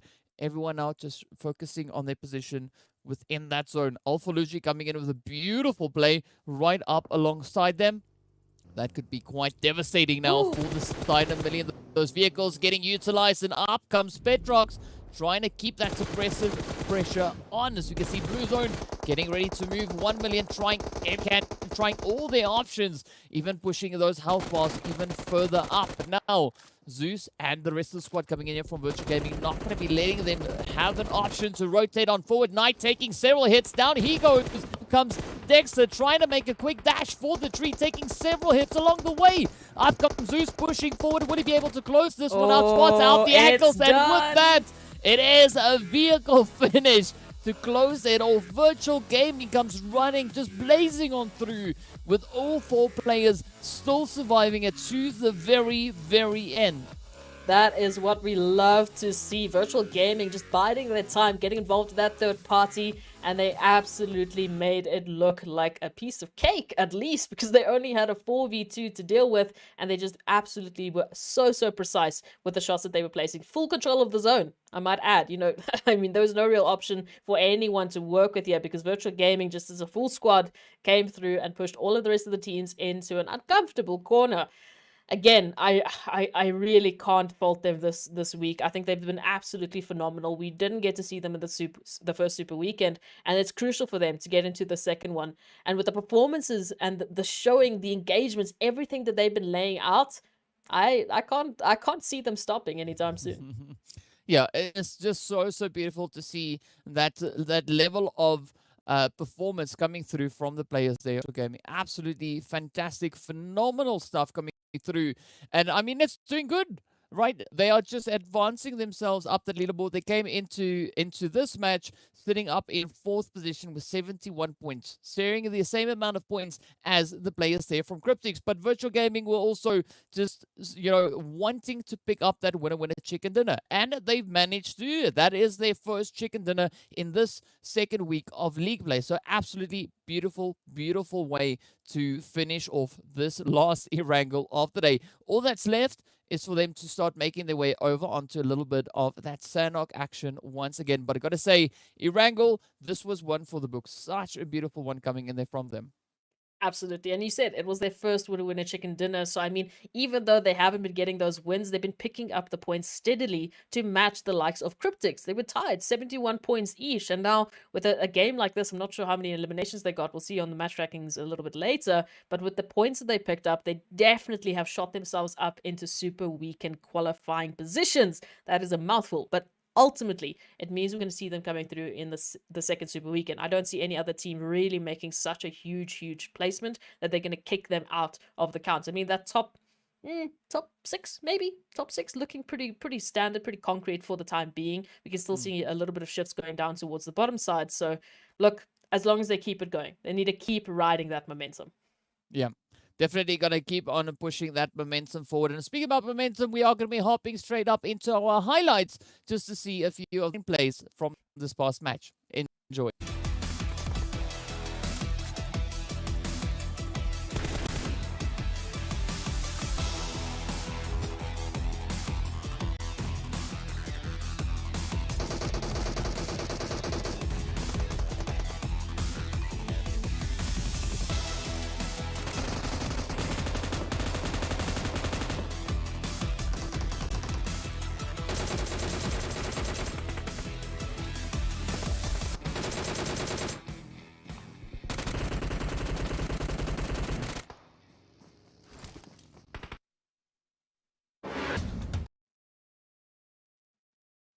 Absolutely great to see Virtual Gaming just pushing the pressure and just coming in so dominating all the way up to the very end of the match. And I mean, I believe it has done absolute wonders for their overall performance coming through in this league play week. And of course, let's see how much points these teams were able to bring in right after this last match. And as we know, we're also going to take a look at how that then impacts the overall standings. But look at this. Virtual Gaming, 1 million, sitting on 22 points apiece.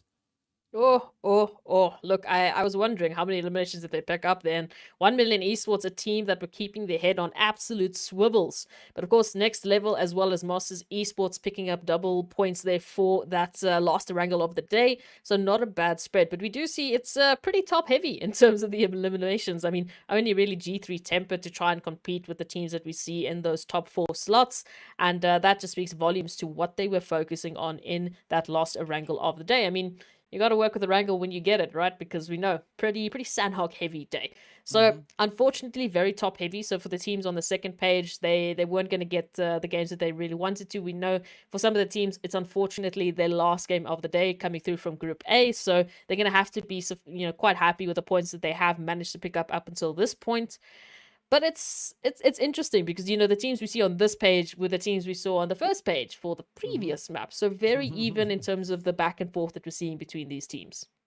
Yeah, it's a beautiful trade-off coming through from the teams. But now, as we move over in towards our overall rankings, this is where we get to see those teams that just played their final match, if they were able to do enough to secure their position within the top 16. So as we can see, Cryptics, they've just played their final game. And, well, no surprise to see them sitting up in that third place on 74 points. But, of course, Virtual Gaming still have a match to go. Lusail also still have one to go. And we can see them sitting on 93 and 85 points, respectively. Of course, the other team we see there is going to be Darkness coming in with their 59 points over in towards that 7th place. Unfortunately, not finding a winner chicken dinner in this week of league play, but still a really good position for them to be sitting in. And now as we move into the second page, this is where we get a little bit of a glimpse. So you can see Umbra, they've also closed out their performance. They're sitting on 46 points, but it is pretty close. Anyone around them can still change their points, right? Moving into that final match. So again, Umbra, even though they are 12th position, they are not that far ahead. And now as we look onto this last page, this is where we see the players from Mad Knight, unfortunately sitting there on 39 points, right? So they wanted to try and get it up towards that top 16, and they just missed it with one single point, just 1 point. That is going to be pain right now. And unfortunately for Mad Knight, as you know, that's their last game of the day. So, I mean, for them, they didn't make it into the first Super Weekend, and now they're not going to make it into the second Super Weekend. I'm sorry, there's no opportunity for them to really pick up points if they can't play the games. So it's going to hit hard, but it's still one more week of Super Weekends that is left for them. So when they come through potentially in that third Super Weekend, they really need to push the envelope. Otherwise, I like the rest of the performances coming through from Group A. It's pretty stacked, especially we've got 2 teams from Group A on that first page. Yeah, it's a really strong showing coming through once again. But of course, well, we have to pay the bills. So we're going to be giving a big shout out going out to Oppo once again. So with upgrade performance and upgraded fun, celebrate your winning spirit with a brand new Oppo Reno 6 series, the designated smartphones for PUBG Mobile, Middle East and Africa esports in 2022. Now with that, we are also going to be making our way into a quick break while we get our final match of the day ready and locked in. So be sure to stay tuned, and we'll see you guys right back afterwards.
Hello and welcome back to the PUBG Mobile Pro League Africa Spring Split 2022. This is our final match right here in the second week of league play. Now, this is the final game for the teams that are still to play their final match to lock in those necessary points to ensure a slot for themselves moving in to our second super weekend. Who will be those teams?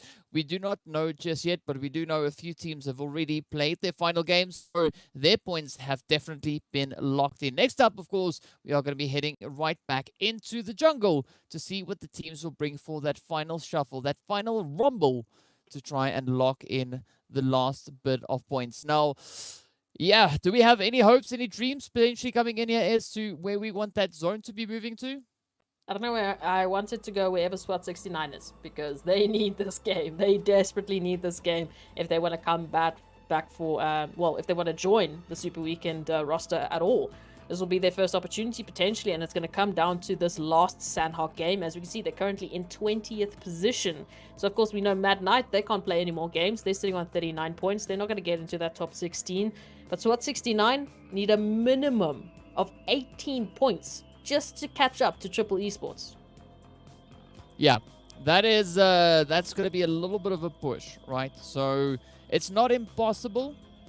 It's definitely not impossible, but it's going to take a lot of focus to accomplish that. So we'll have to wait and see whether or not the players here from SWAT 69 will be able to make enough of a push to get in. But also what's quite troubling is the players here from Team Unique. I mean, we saw such a good performance from them over in the Super Weekend, but looking at the current point situation, they are also going to have to dial it up in this final showing on Sanhok. Absolutely, and I can say that pretty much for any team. Like, there's no team that's not really in danger, especially when we take a look pretty much from, I'd say, 12 down. There's still plenty of splits that can come through in between. So, this is going to be an absolute fun time. Especially see a couple of hot drops there with Triple Esports and Slime 4KT. Of course, we can see Plaza and AWAM, unfortunately, shoulder to shoulder. We'll see how that one's going to end up. And taking a look at the rest of the map, maybe Team Unique, Super Young Stars. The rest, pretty spread out. And pretty spread out is definitely the play here for Masters Esports, who are a little bit too spread out for my liking. But we'll see how that's going to come through into fruition for the rest of the game. Zone, pretty nice. I think it's a pretty objective zone. It's going to give everyone as many opportunities that they really can. Yeah, and that is ideally what they were coming into this final match of the day. But now, yeah, talking about the Masters, or the players there from Masters Esports, yeah, you're really utilizing the space they have all the way down in towards that far southern side. Also up north, we do see the players here from Triple Esports also really utilizing their space. We've got AWM all the way down to the more southern position. We got Thor on the opposite end of the water, alongside Framar and Master, who we see up in towards the northern side. So if the players here from Triple Esports play this position that they currently find themselves in, we could actually see them potentially turning the tables on Slime 4KT. But still, it is going to take a lot of work and a lot of those strategic kind of positional plays for them to be successful in doing that. Oh, it's going to be a fun time. And I just want the absolute chaos to just explode on this last Sanhok of the week. I mean, it's been an absolute treat to have so many Sanhoks now coming through after, the sandy first week that we had with Miramar. This is an opportunity for teams to really shine in their close quarter combats. And I think many of the teams have made a statement that that is, in fact, what they would prefer. Of course, SWAT 69, the team I am applying pressure to. It worked for Next Level, so I'm hoping it works for them. I want to see them come through in the next Super Weekend. I want to see them raking up their first points, getting them closer and closer towards that finals. And it's literally down to this one game. They need to get everything in their favor. And that, it's a tough order, but it's definitely possible. As we said, not at all impossible. And they find themselves pretty nicely centered zone just alongside G3 Temper. So good opportunities. Let's just see how they manage it through. YONKOUS, once again, with a little bit of a spread approach coming through into the zone. Lewis all the way there towards Docks. And for the rest of the teams, I guess the furthest rotation we're looking at is Blackjack Esports at Next Level. Yeah, so a few positions that they can look to bring on in along the way. And Yeah, a little bit of a surprise coming through there as we make our way right back up on towards the camera. If you've been wanting to see what we do behind the scenes, this is what we do. And while we wait for a bit of a rehost to find its way on through, we look to see what the teams are now going to be bringing in as they move in towards that final match of the day. Not quite sure what the reason is for the rehost, but we'll get onto that to make sure that we can bring the action right back up towards you. So far, we also didn't see any major engagements happening in that last match. A lot of interesting approaches from the teams. You know, everyone's still pretty much respecting the space and, you know, not really moving into anything that could be too compromising for this final match. Yeah, but now that goes out the window, doesn't it? Because that flight path is going to be completely different. So, yes, the sentiment is going to be there that they want to avoid any of those hot drops as much as possible.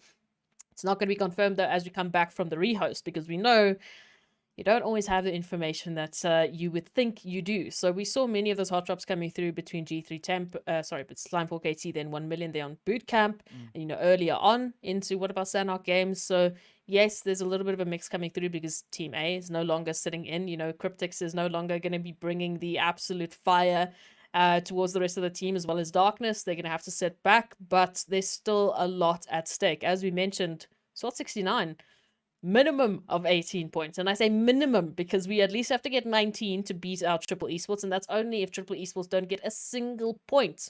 And that can be said for the rest of the teams finding themselves there in that bottom 4, except for Mad Knight, of course, who's not going to be playing. So a lot at stake and a lot riding on possibilities, probabilities, maybes. So RNG is going to be difficult for SWAT 69, I think, coming into this one.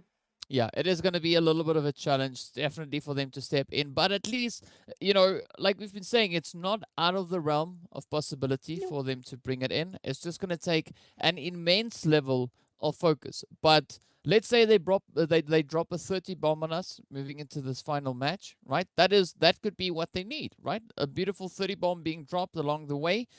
That could do some fantastic things with them, with regards to those positional points.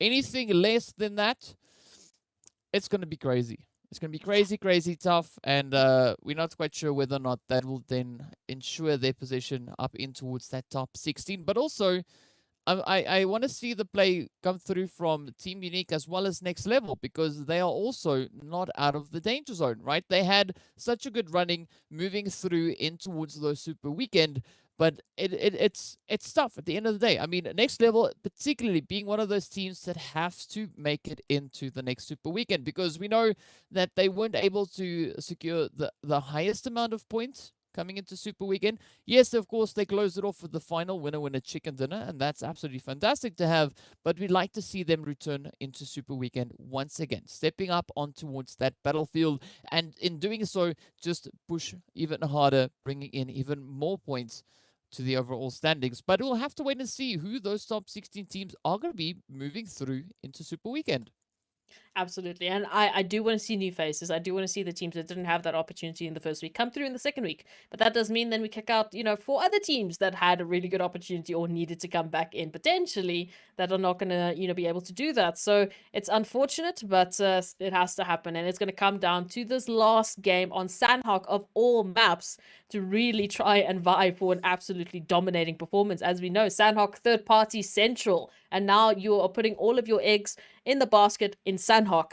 It's going to be hot, and it's going to be difficult for some of the teams to try and really monopolize all of the points, because we know Sanhok tends to be a little bit more spread out when it comes to eliminations, a little bit more spread out when it comes to points. We have seen some pretty top-heavy, you know, performances coming through today, but not as top-heavy as we would expect on like a Miramar or an Erangel, where the team that gets, you know, maybe double-digit points is the team that gets that 30 points a game, which is what teams like SWAT 69 are going to need. It's scary. It's so scary. But what we can also see looking at the performances coming in from this week of league play is that there's also a lot more of a distribution coming in with regards to the points between all the teams, right? Last week, we had an exceptionally top-heavy play coming through with the rest of the teams having not as many points as they would have liked to get, right? This time around, in this week, having a little bit more of that Sanhok action coming through, it does really change up the dynamics because we've got more teams now being in a position where they can step up and bring in some of those additional points. So definitely, I do think with regards to that, it has been a lot more of a satisfying week looking at the teams having a much larger share at the point pool being available for them to try and bring that on through. But the pressure, whichever way we look at it, is not going to be off the teams sitting near the lower end of that leaderboard, particularly even the teams that are right on the cusp of that top 16. So that is going to be the likes of Masters Esports, Blackjack Esports, as well as then the players coming through from Super Young Stars, and then of course Triple Esports. Even though they're the gatekeepers, they might get kicked out of the gate. I mean, danger is basically what all of these teams are thinking about right now. And of course, that's Flightpath coming through, basically cutting off predominantly the western side of Sanhok. So some opportunities for the teams that find themselves a little bit more favored here towards those western islands will be very, very happy. Going over to the trifecta, we can see quite a few teams just dropping there close towards boot camp and just spreading up alongside Paradise Resort, maybe even Camp Bravo. But, oh, speaking about Camp Bravo, that zone moving all the way to the east. So a little bit of an opposite day here for the zone and the drop sites.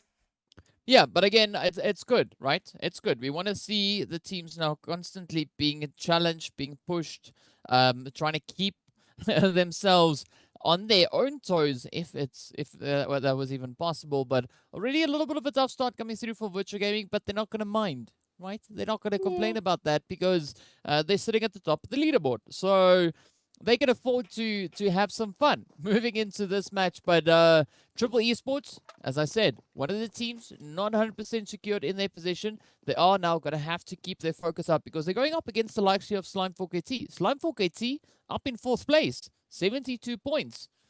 They're pretty golden. But now Triple, they're going to have to step it up a notch. Yeah, the other thing to keep in mind is Slime4KT is no stranger to hot drops, right? They're no stranger to having to fight off their initial position. We've seen them do it time and time again. And for the most part, they have been pretty successful. So we'll see how this one's going to come through for them. Again, they don't need the points, but they can potentially keep Triple Esports out of that super weekend. So who knows? Maybe just getting rid of the competition is going to be the play here. Some of the potential hot drops we can see Next Level and Virtual Gaming pretty close to one another. Team Unique as well, quite split out pretty much as well as Next Level. So some fun times to work with. Even Lashin from Super Young Stars all the way rotating from Camp Charlie towards what would have to be maybe Camp Ponk. So some fun times coming through here. And as I say that, the contention start to light up in the feed. But still, it's just a little bit of peeking and prodding for the time being. Yeah, a lot of peeking and prodding all over the place. Even up here over into Hatin, as we can see now from Mar, having a Storm rotate up, right up alongside them. Beautiful shooting coming through there, as we can see those heads fighting their way on in. Storm just lighting it up and already dealing a few devastating blows to the players here from Triple. But of course, Triple coming in with a fair trade-off there as they do find Plaza. And now it is on to the rush coming through from Thor. Let's see if Thor is going to be able to close this one out. Trying to take the long way around. Storm, of course. Oh, gets traded off. Comes through with a beautiful M249. That is not an easy weapon to dodge the spray of, but that seems to be the case there for Thor as he lives to fight another zone. But now they need to try and quickly bounce back from this one. They still have Aimer and, of course, Pronto also looking to add on to the spice here. But now Master trying to play the high ground, trying to make their way through all these compounds, all these buildings, clearing them out one by one, while at the same time keeping a very watchful eye on when that blue zone could start moving in. But Thor getting caught with his hands on the trigger, pointing in the wrong direction. Oh, peekaboo comes Pronto to try and find a little bit of something. But of course, Master retaliating, just throwing a couple of shots there. Unfortunately, not in time before the confirmation comes through. So for the time being, Slime4KT find themselves just a leg up from Triple Esports.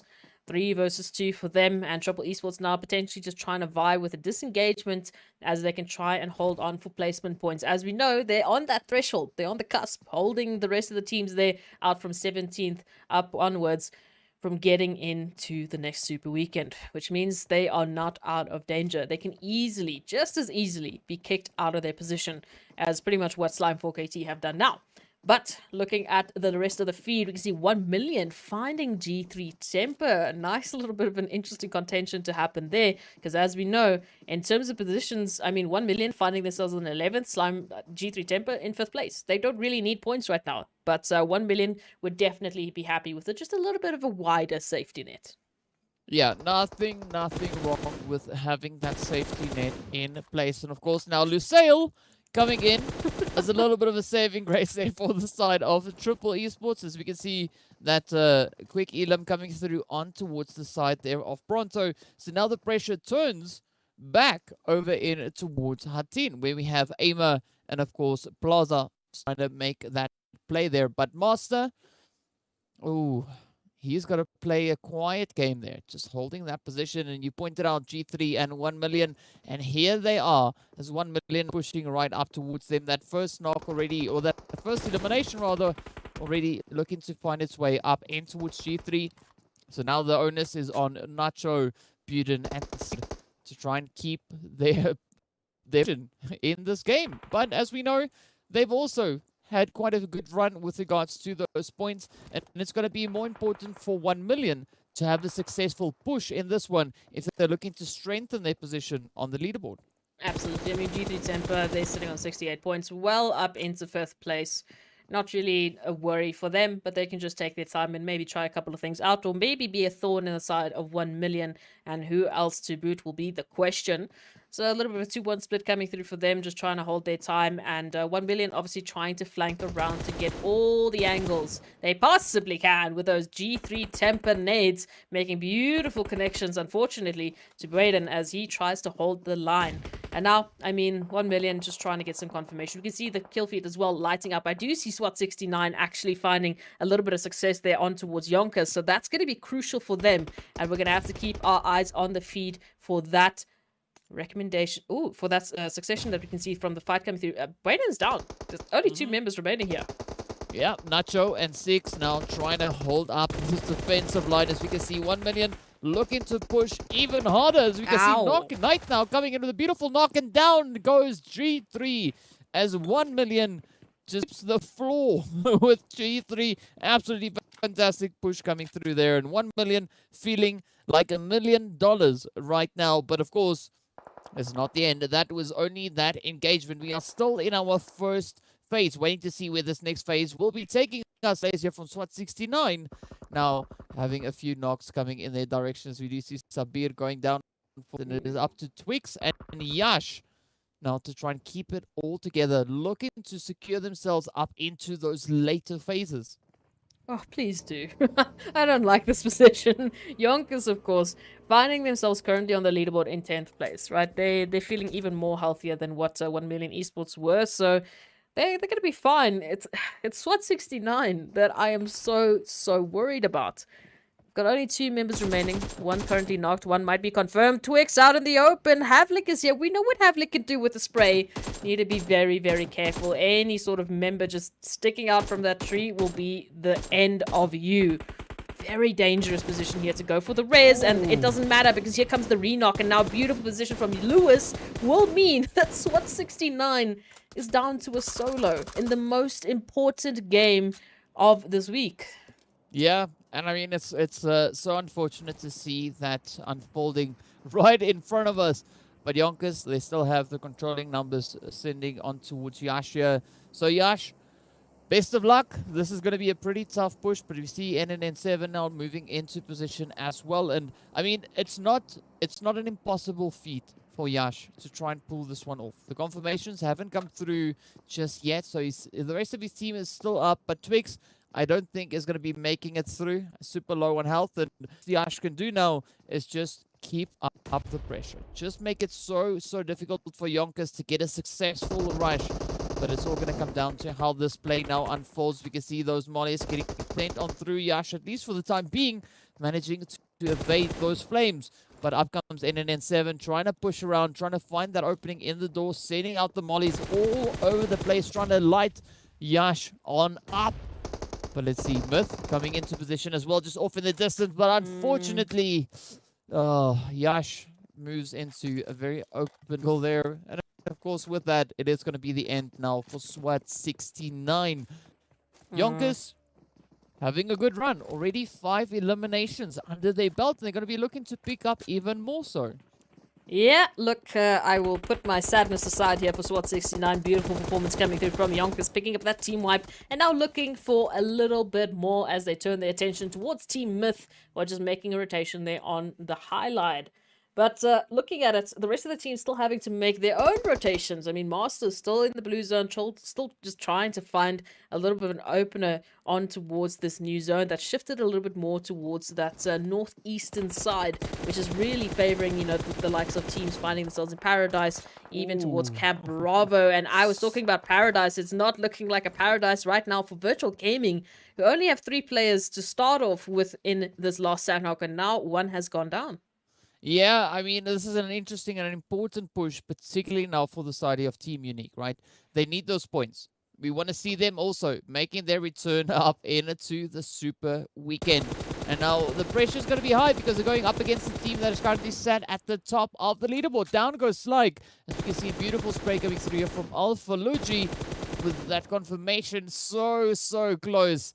But fortunately, Phantom is there to provide a bit of a helping hand. And now also Scope, just on that far off angle, could now find a different approach here. But ideally here, we would like to see the players from Unique not test their luck and rather play this one a little bit more calculated. Rather reposition while the players there from the side of Virtual Gaming is currently positioned over on towards the eastern side of Paradise. Use that to your advantage and get into a different spot, right? Because otherwise you could be facing a heap of trouble at this point. And also we have the players there from 1 million also now heading up in towards Paradise. So the pressure is only going to go up from here. And another team that we also going to be keeping a very watchful eye on is going to be the players there from Next Level. But currently we see them positioned smack dab center zone, and they are at least safe for the time being. But now all the focus is going to be right here on the players from Unique. Are they going to be able to get out of Paradise and survive a little bit longer, because they are only 8 points away? That's all it takes right now, a minimum of 8 points for them to potentially advance themselves up that position. Well, they're going to need 9 because Triple also gained 1. So, yeah, the pressure is on. Tough points here for many of the teams trying to get themselves into this next Super Weekend. Of course, all comes down to the wire. And rotations, looking a little bit stretched. Of course, Masters, Slimefork AT, Triple Esports, you know, some huge rotations coming through from them alongside YONKOUS and Myths. We still have to find a way into the zone. But I mean, talking about the zone, it's fairly uncontested. I mean, there's still plenty of space to work with. It's just those side-to-side rotations are going to be fun. And of course, the zone centering up onto the most clustered place that we have, still within safety. So YONKOUS, Virtual Gaming, Next Level, alongside, of course, Team Unique in a beautiful position here to hold the line. 1 million now, pulling on up right alongside Virtual Gaming. Yeah, and this is that opportunity now for the players from Unique to get the heck out of Dodge. But Virtual Gaming are going to come through with 2 beautiful knocks right on towards 1 million. Are they going to make it 3? No, not yet. Zeus quickly being dealt with there. Just a little bit of a suppressive play coming through now. But up comes 1 million, cooking it up. Will it reach all the way across? One shot is going to try their very best. Oh, just overshoots a little bit. But look at that quick repositioning coming through from the side there of 1 million. Figuring out that there's quite a bit of pressure. Dexter now also getting picked up as one shot. Sends it through. Will this continue to happen now? As we can see, Virtual Gaming just trying to do everything they can. And this is a beautiful turn now. But, I mean, still, we don't see Unique repositioning. They are still hanging around on towards the north. And now 1 million. Oh, dealing the hits up into Alpha Luigi. Will this be the final one? Yes, indeed. 1 million taking down the players coming in from the side of Virtual Gaming. We did also see the players there from Slime 4KT making their way back up in towards the lobby. Now, Myth going to come rushing in onto the side here of YONKOUS. Both these teams, of course, fighting it out over in the blue zone. But let's see now, will they be able to close it up? Who will be the one to walk away? Ooh, Myth putting in some strong plays there as they quickly stop it for YONKOUS right then and there. Now comes the pressure, right? Now they've got to rotate all the way back up in towards the zone, trying to get out of this blue. Fortunately, it's only third phase blue, so it's not going to be too deadly. But still, got to prioritize those positions. And now we look back up into Paradise. Unique. They are testing their fate right here. And now even tapping across over onto win. Like, Phantom, what are you doing? Look, I mean, 1 million was finding themselves in a little bit of a duo situation. They had 2 players down, so, you know, Unique could smell the blood, and they were very eager to get involved here. But now, I mean, after a team wipe like that, 1 million finding themselves with 7 eliminations. I don't think this is the bear that you want to be poking and prodding in one of the most important games of the day. For Team Unique, let's just focus on placements right now, unless an absolutely amazing opportunity comes your way. But for the time being, let's just hold off. Of course, rotations now finishing on up. We can see Myth still rotating on in from that southern position up towards Ban, right next to Zero Tolerance. So that might be an interesting point of contention. Masters looking a little bit spread out. Only Angela really close to the zone. Bamboo, unfortunately, we'll see how that rotation is going to come through. They do have a vehicle to work with, so we'll see what happens. But also, I mean, Sin is all the way down to docks, now that I see it. Oh, okay. Yeah. Yeah, there's 4 teams currently, let's say 5 teams, still currently in a little bit of a worrying position. And they're going to have to bring it in. Let's go even further. Let's make it 6 points. All right, so it's Masters, Blackjack, as well as the Super Young Stars. We've got Triple. Then, of course, it is going to be the players coming in from Next Level, as well as Unique. Unique being the team that has to really focus the most out of those teams, because they are in dire need of points, right? They have not locked it in just yet. And as we can see, looking at what's happening currently right here, Myth looking to make it a little bit easier, at least for the time being, as they now take this engagement with the players here coming in from the side of 1 million. Knight, of course, says his goodbyes and makes their way right back up in towards the lobby. But Myth also having that quick res now being pulled off, but a re-knock coming through as Broly gets confirmed on through. And 1 million now also just looking to ride the storm as they are now picking up elimination after elimination. Oh, this is the opportunity I was talking about for Team Unique, but they're not pushing up onto this contention. They're not looking for the third parties. It's only Myth and 1 million that have to deal with the damage, and Farouk with the nades is absolutely pinpoint accurate, coming through, looking for that confirmation. Now, if Eflex with a nade in hand is going to get caught out as the rest of the players here from Myth come on, pulling on in. Only 1 member remaining here for 1 million, and it is, of course, Dexter, who find themselves just looking for a little bit of an exit, get away, get into safety, because the Team Myth here is on a little bit of a tear. So for Dexter, rotating on out, might rotate on into Team Unique's territory. We'll see how that one's going to end up. But of course, the rotation's now coming through. It's not just Myth here looking for a piece of the action. It's Next Level. It's Intruders. It's Super Young Stars all in up into Paradise. Oh. Yeah, this is going to be, okay, so also this is a super championship now for Super Young Stars, right? They are right on the verge of that zone. Triple Esports already finding 1 point. We're not seeing too much coming in for Super Young Stars. So they are currently sitting on 0 eliminations. So that means that Triple Esports have moved up 1 above them. Okay, so yeah, they are in a little bit of trouble here. Super Young Stars need to play this one super careful. If they're not careful, it's going to be lobby time. And up comes the Masters now from the side, looking to add in towards that as Master Esports are just tapping away. Angelo, fortunately, quickly getting dealt with there as the knock comes through. But Lashin still going to be hanging around, adding to the level of pressure. But we are also in a placement point terrain or region or whatever you want to call it.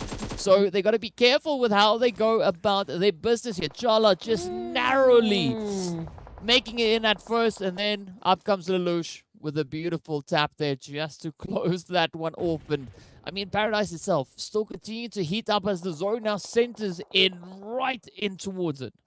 Oh, 1 million, of course. Dexter just in the middle of it all, trying to hold the line. But his super young stars now down to 1 as well. So many teams feeling the brunt of the action. You see Lashin here, just on the high rise. Intruder, gotta find it. Unfortunately, Bamboo's gonna find that last remainder. And Super Young Stars will be going out in 11th place. So with a couple of placement points and with a couple of eliminations, maybe they are alright. We turn our attention to the rest of the teams who are still in the Skittles pack. That is Paradise. As Paradise is not looking too relaxing for the time being. It's not the vacation resort you were looking for. And we can see Next Level finding out a beautiful angle there on towards Masters. Now, as everyone makes the rotations in, you can see the bullets are flying left, right, and center. Zero Tolerance and Myth going to be first to find each other, and Akram is going to be the last remaining member here. Just peeking out a little bit too far because Vortex can see you, my friend. There is the confirmation. Team Myth go out. Yeah, absolutely beautiful sprays going through there from the side of Vortex. Zero Tolerance stepping up to the challenge. But now, again, it is all down to that positional play. Are the teams going to be able to get it locked in? Triple Esports getting second. That's the end of the road for them.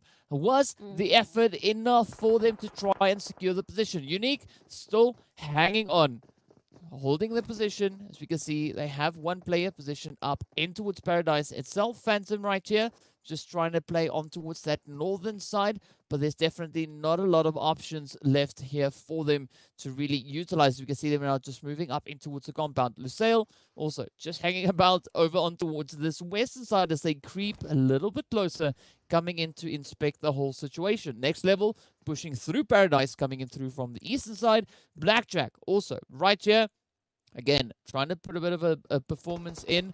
They have got 3 eliminations under their belt, looking to add even more to that. It is now just down to Reverb, the final player for the team. Look at this angle coming in here from Phantom, finding a beautiful lineup on towards Raouf. But is it going to be enough, though? Because now that position has been given away. We see, Reverb trying to push in towards zone, but Raouf stops him right there in that advance. Intruder now also just feeling the pressures that Blue Zone is forcing them further. And with Next Level, part of the welcoming committee, welcoming the teams up in towards Paradise. But is it going to be enough for them to try and play that position? So far, they still have all 4 players remaining, so it's looking hopeful. But will they now be able to keep it all together? Huge opportunity here for Next Level. As we know, they're one of the teams that really needs to pick up points if they're going to be finding themselves in the next Super Weekend to just pretty much try and increase their points. We can see here Intruder with the nades prepping, going for Unknown, and Gaddafi just getting a little bit of a taste of the action. Not that they would have wanted it. And of course, we can see that feed lighting up as Team Unique also picking up a couple of eliminations, just throwing a couple of shots there. Intruder, of course, down to Hemo. There's the last remainder here for Intruder, who have done well today. Honestly, they've done fantastically, but they are looking to be a thorn in the side of the rest of the teams who are trying to take potentially someone else's position here, which is, of course, right now, Next Level and Team Unique. Zero Tolerance now getting involved as well. Also a team that's done fantastically, but would be so keen to maybe just throw a couple of nails in the side of Lusail, who have been absolutely dominating. Ultimately, my focus is on Next Level and Unique. Yeah, I have to agree with you 100% on that one. But now, look at this. Vortex just looking to push a little bit further up in towards the zone. The shots come through. Next Level. Azar comes in with a beautiful hit. Now Hates, the last one left for Zero Tolerance, is just going to be sitting here watching the rest of the teams. Lusail also now coming under fire as Gaddafi and the rest of the squad from Next Level had looked to advance their way back up in towards the zone. But Lusail just raining down with the chaos. So you can see those hits coming through. Azar getting knocked right on down. Watson quickly just trying to boost up that health bar. So you can see Blue Zone being absolutely devastating. Trump also just trying to inch their way back up in towards safety. Up comes the play now as Watson comes rushing forward. Up a little bit of action along the way. He just gets the re-knock up in towards Azar. No, in fact, that was the confirmation coming through. So Next Level, being the only team left with 3 players. Unknown is going to be looking to close this one out. Of course, Hate scoping up from behind. That is another elimination in the hand there for Gaddafi. But Watson getting ready to push. Here we go. Trying to come in with a sprays. The drop shots come through. Unknown getting traded off. Down he goes.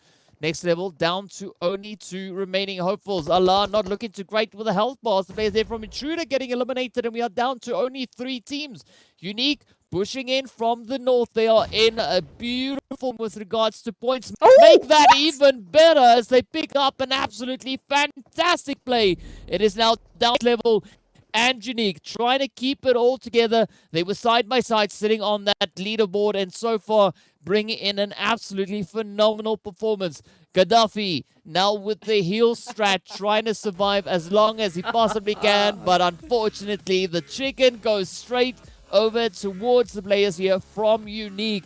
They needed to bring in an absolutely fantastic performance in this final game. They stepped up to the challenge, and of course the same can be said for Next Level. Both these teams playing absolutely fantastic stuff. Look, I couldn't have asked for a better end towards that last game of the day. I said it was Next Level, it was Team Unique. And who are the top 2 that we're looking at?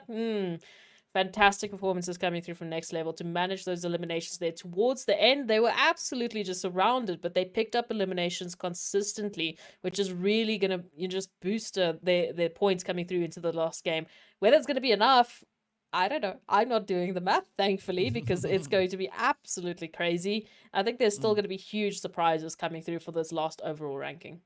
Yeah, I do think it's going to be quite a bit of a change coming through here, and it's going to be exciting to see who those teams will be, because a lot of efforts were brought forward coming into this final match, and the teams really looking to make it as difficult as they possibly can for the opposing teams, while at the same time trying to bring in the required and necessary points to lock in those positions moving in towards that super weekend. So it has been absolutely nail-biting to see what the teams have been doing so far, and all we can do is wait for the results to come out to see who will be the 16 teams joining us in the second super weekend. But so far, the second week of league play has been an absolutely beautiful one, with the teams really shaking things up and showing some really good initiative across the board once again. I'm so happy with the performances coming through from these teams. Virtual Gaming was the first one that we really spotted out. They reset themselves. They came through with a dynamic aggression that really helped them bolster those elimination shots. And of course, Next Level and Team Unique cutting it down to the wire, and my anxiety is not having a good time, but ultimately putting a beautiful performance through. Yeah, speaking of a beautiful performance, let's hop into the highlights of this past match just to give you a quick sneak peek of the action in case you missed any of it.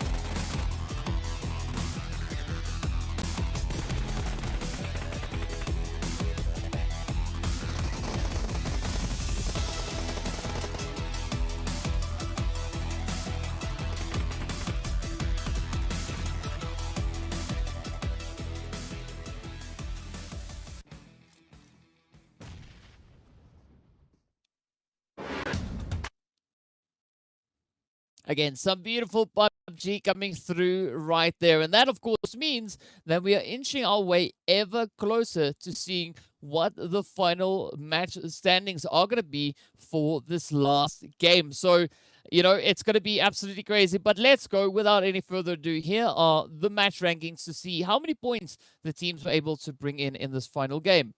I'm nervous. Team Unique picking up 22. Next Level picking up 18 alongside Lusail. And a healthy set of eliminations here for both 1 million and Team Myth. Now, what's also interesting is that I do see Intruder Africa also just bolstering their numbers there. And I mean, some of the other teams that we saw there towards the bottom, I'm not seeing them, which makes me nervous. But unfortunately, we'll see what happens there. So, last page, here we come through, and of course SWAT 69 picking up 1 point, which is definitely not going to be enough. But we'll see for those overall rankings what's going to happen and who's going to go through. Triple Esports picking up 2. I'm not sure. I'm not sure if that's going to be enough to really hold them. Even Super Young Stars only picking up 2. I'm not sure if that's going to keep the rest of the teams out from that top 16. But DK, here it is. Who's going to go through to the next Super Weekend? Well, we're about to find out as we move over into our overall rankings. Of course, we are going to be starting it off with the first page. Looking to see you sitting at the top, and it is going to be Lusail's 103 3 points, with the players there from Virtual Gaming just 10 points behind them, up in towards 93. Of course, Cryptics sitting on 74. Slime 4KT also on their 7 points. We've got Team Myth, we've got Intruder Africa also just locking in those positions alongside G3, and then we also have Zero. But the first page is all good and great and fantastic, but we need to look at the second page to see who will be joining us. And as we can see, Darkness making it in. We've got the players there from 1 Million Esports. We've got Next Level as well as YONKOUS. Team Unique being able to bounce back from that position all the way over in towards the bottom 4. And now we've got Blackjack also up here alongside Team Umbra. Of course, Masters Esports. So we are, in fact, going to be seeing 2 of the teams that missed out on last week's Super Weekend joining us in the next Super Weekend. But they are trading places with the Super Young Stars and the players coming through there from Triple Esports, who just miss out on that top 16 with 3 points each. Oh, and unfortunately, we're not going to be seeing Mad Knight and SWAT 69 once again making it up into the Super Weekend. So now they've missed out on 2 opportunities, unfortunately, to pick up, those extra winner chicken dinners and the points for their finals qualifiers. I don't know. We'll see what's going to happen in the third week. But for now, we can say congratulations to the teams who've made it through to the second Super Weekend. Relatively consistent performances coming through from the rest. Only 2 teams really swapping out. And I think it's a fantastic performances. Again, congratulations to Virtual Gaming and Intruder for coming back, fighting that mental game and winning at the end of the day. Yeah, you got to give credit where credit is due. And I mean, Virtual Gaming bring in an absolutely phenomenal performance in the second week of league play. It really changed up, and as we saw, such a strong finish coming in there from 7 all the way up on towards 93 points. But as we know, moving into Super Weekend, league play is not reflective of anything we could be expecting to see moving into the weekend. So expect quite a lot of dynamic changes coming in from these teams, as everyone is going to be stepping up to the challenge now, looking to secure those points to potentially have a seat moving through in towards the final. So be sure to join us in for the end. But of course, before we go anywhere, we want to give a bit there to Oppo. So with upgrade performance and upgraded fun, celebrate your winning spirit with a brand new Oppo Reno 6 series, the designated smartphones for PUBG Mobile Middle East and Africa esports in 2022.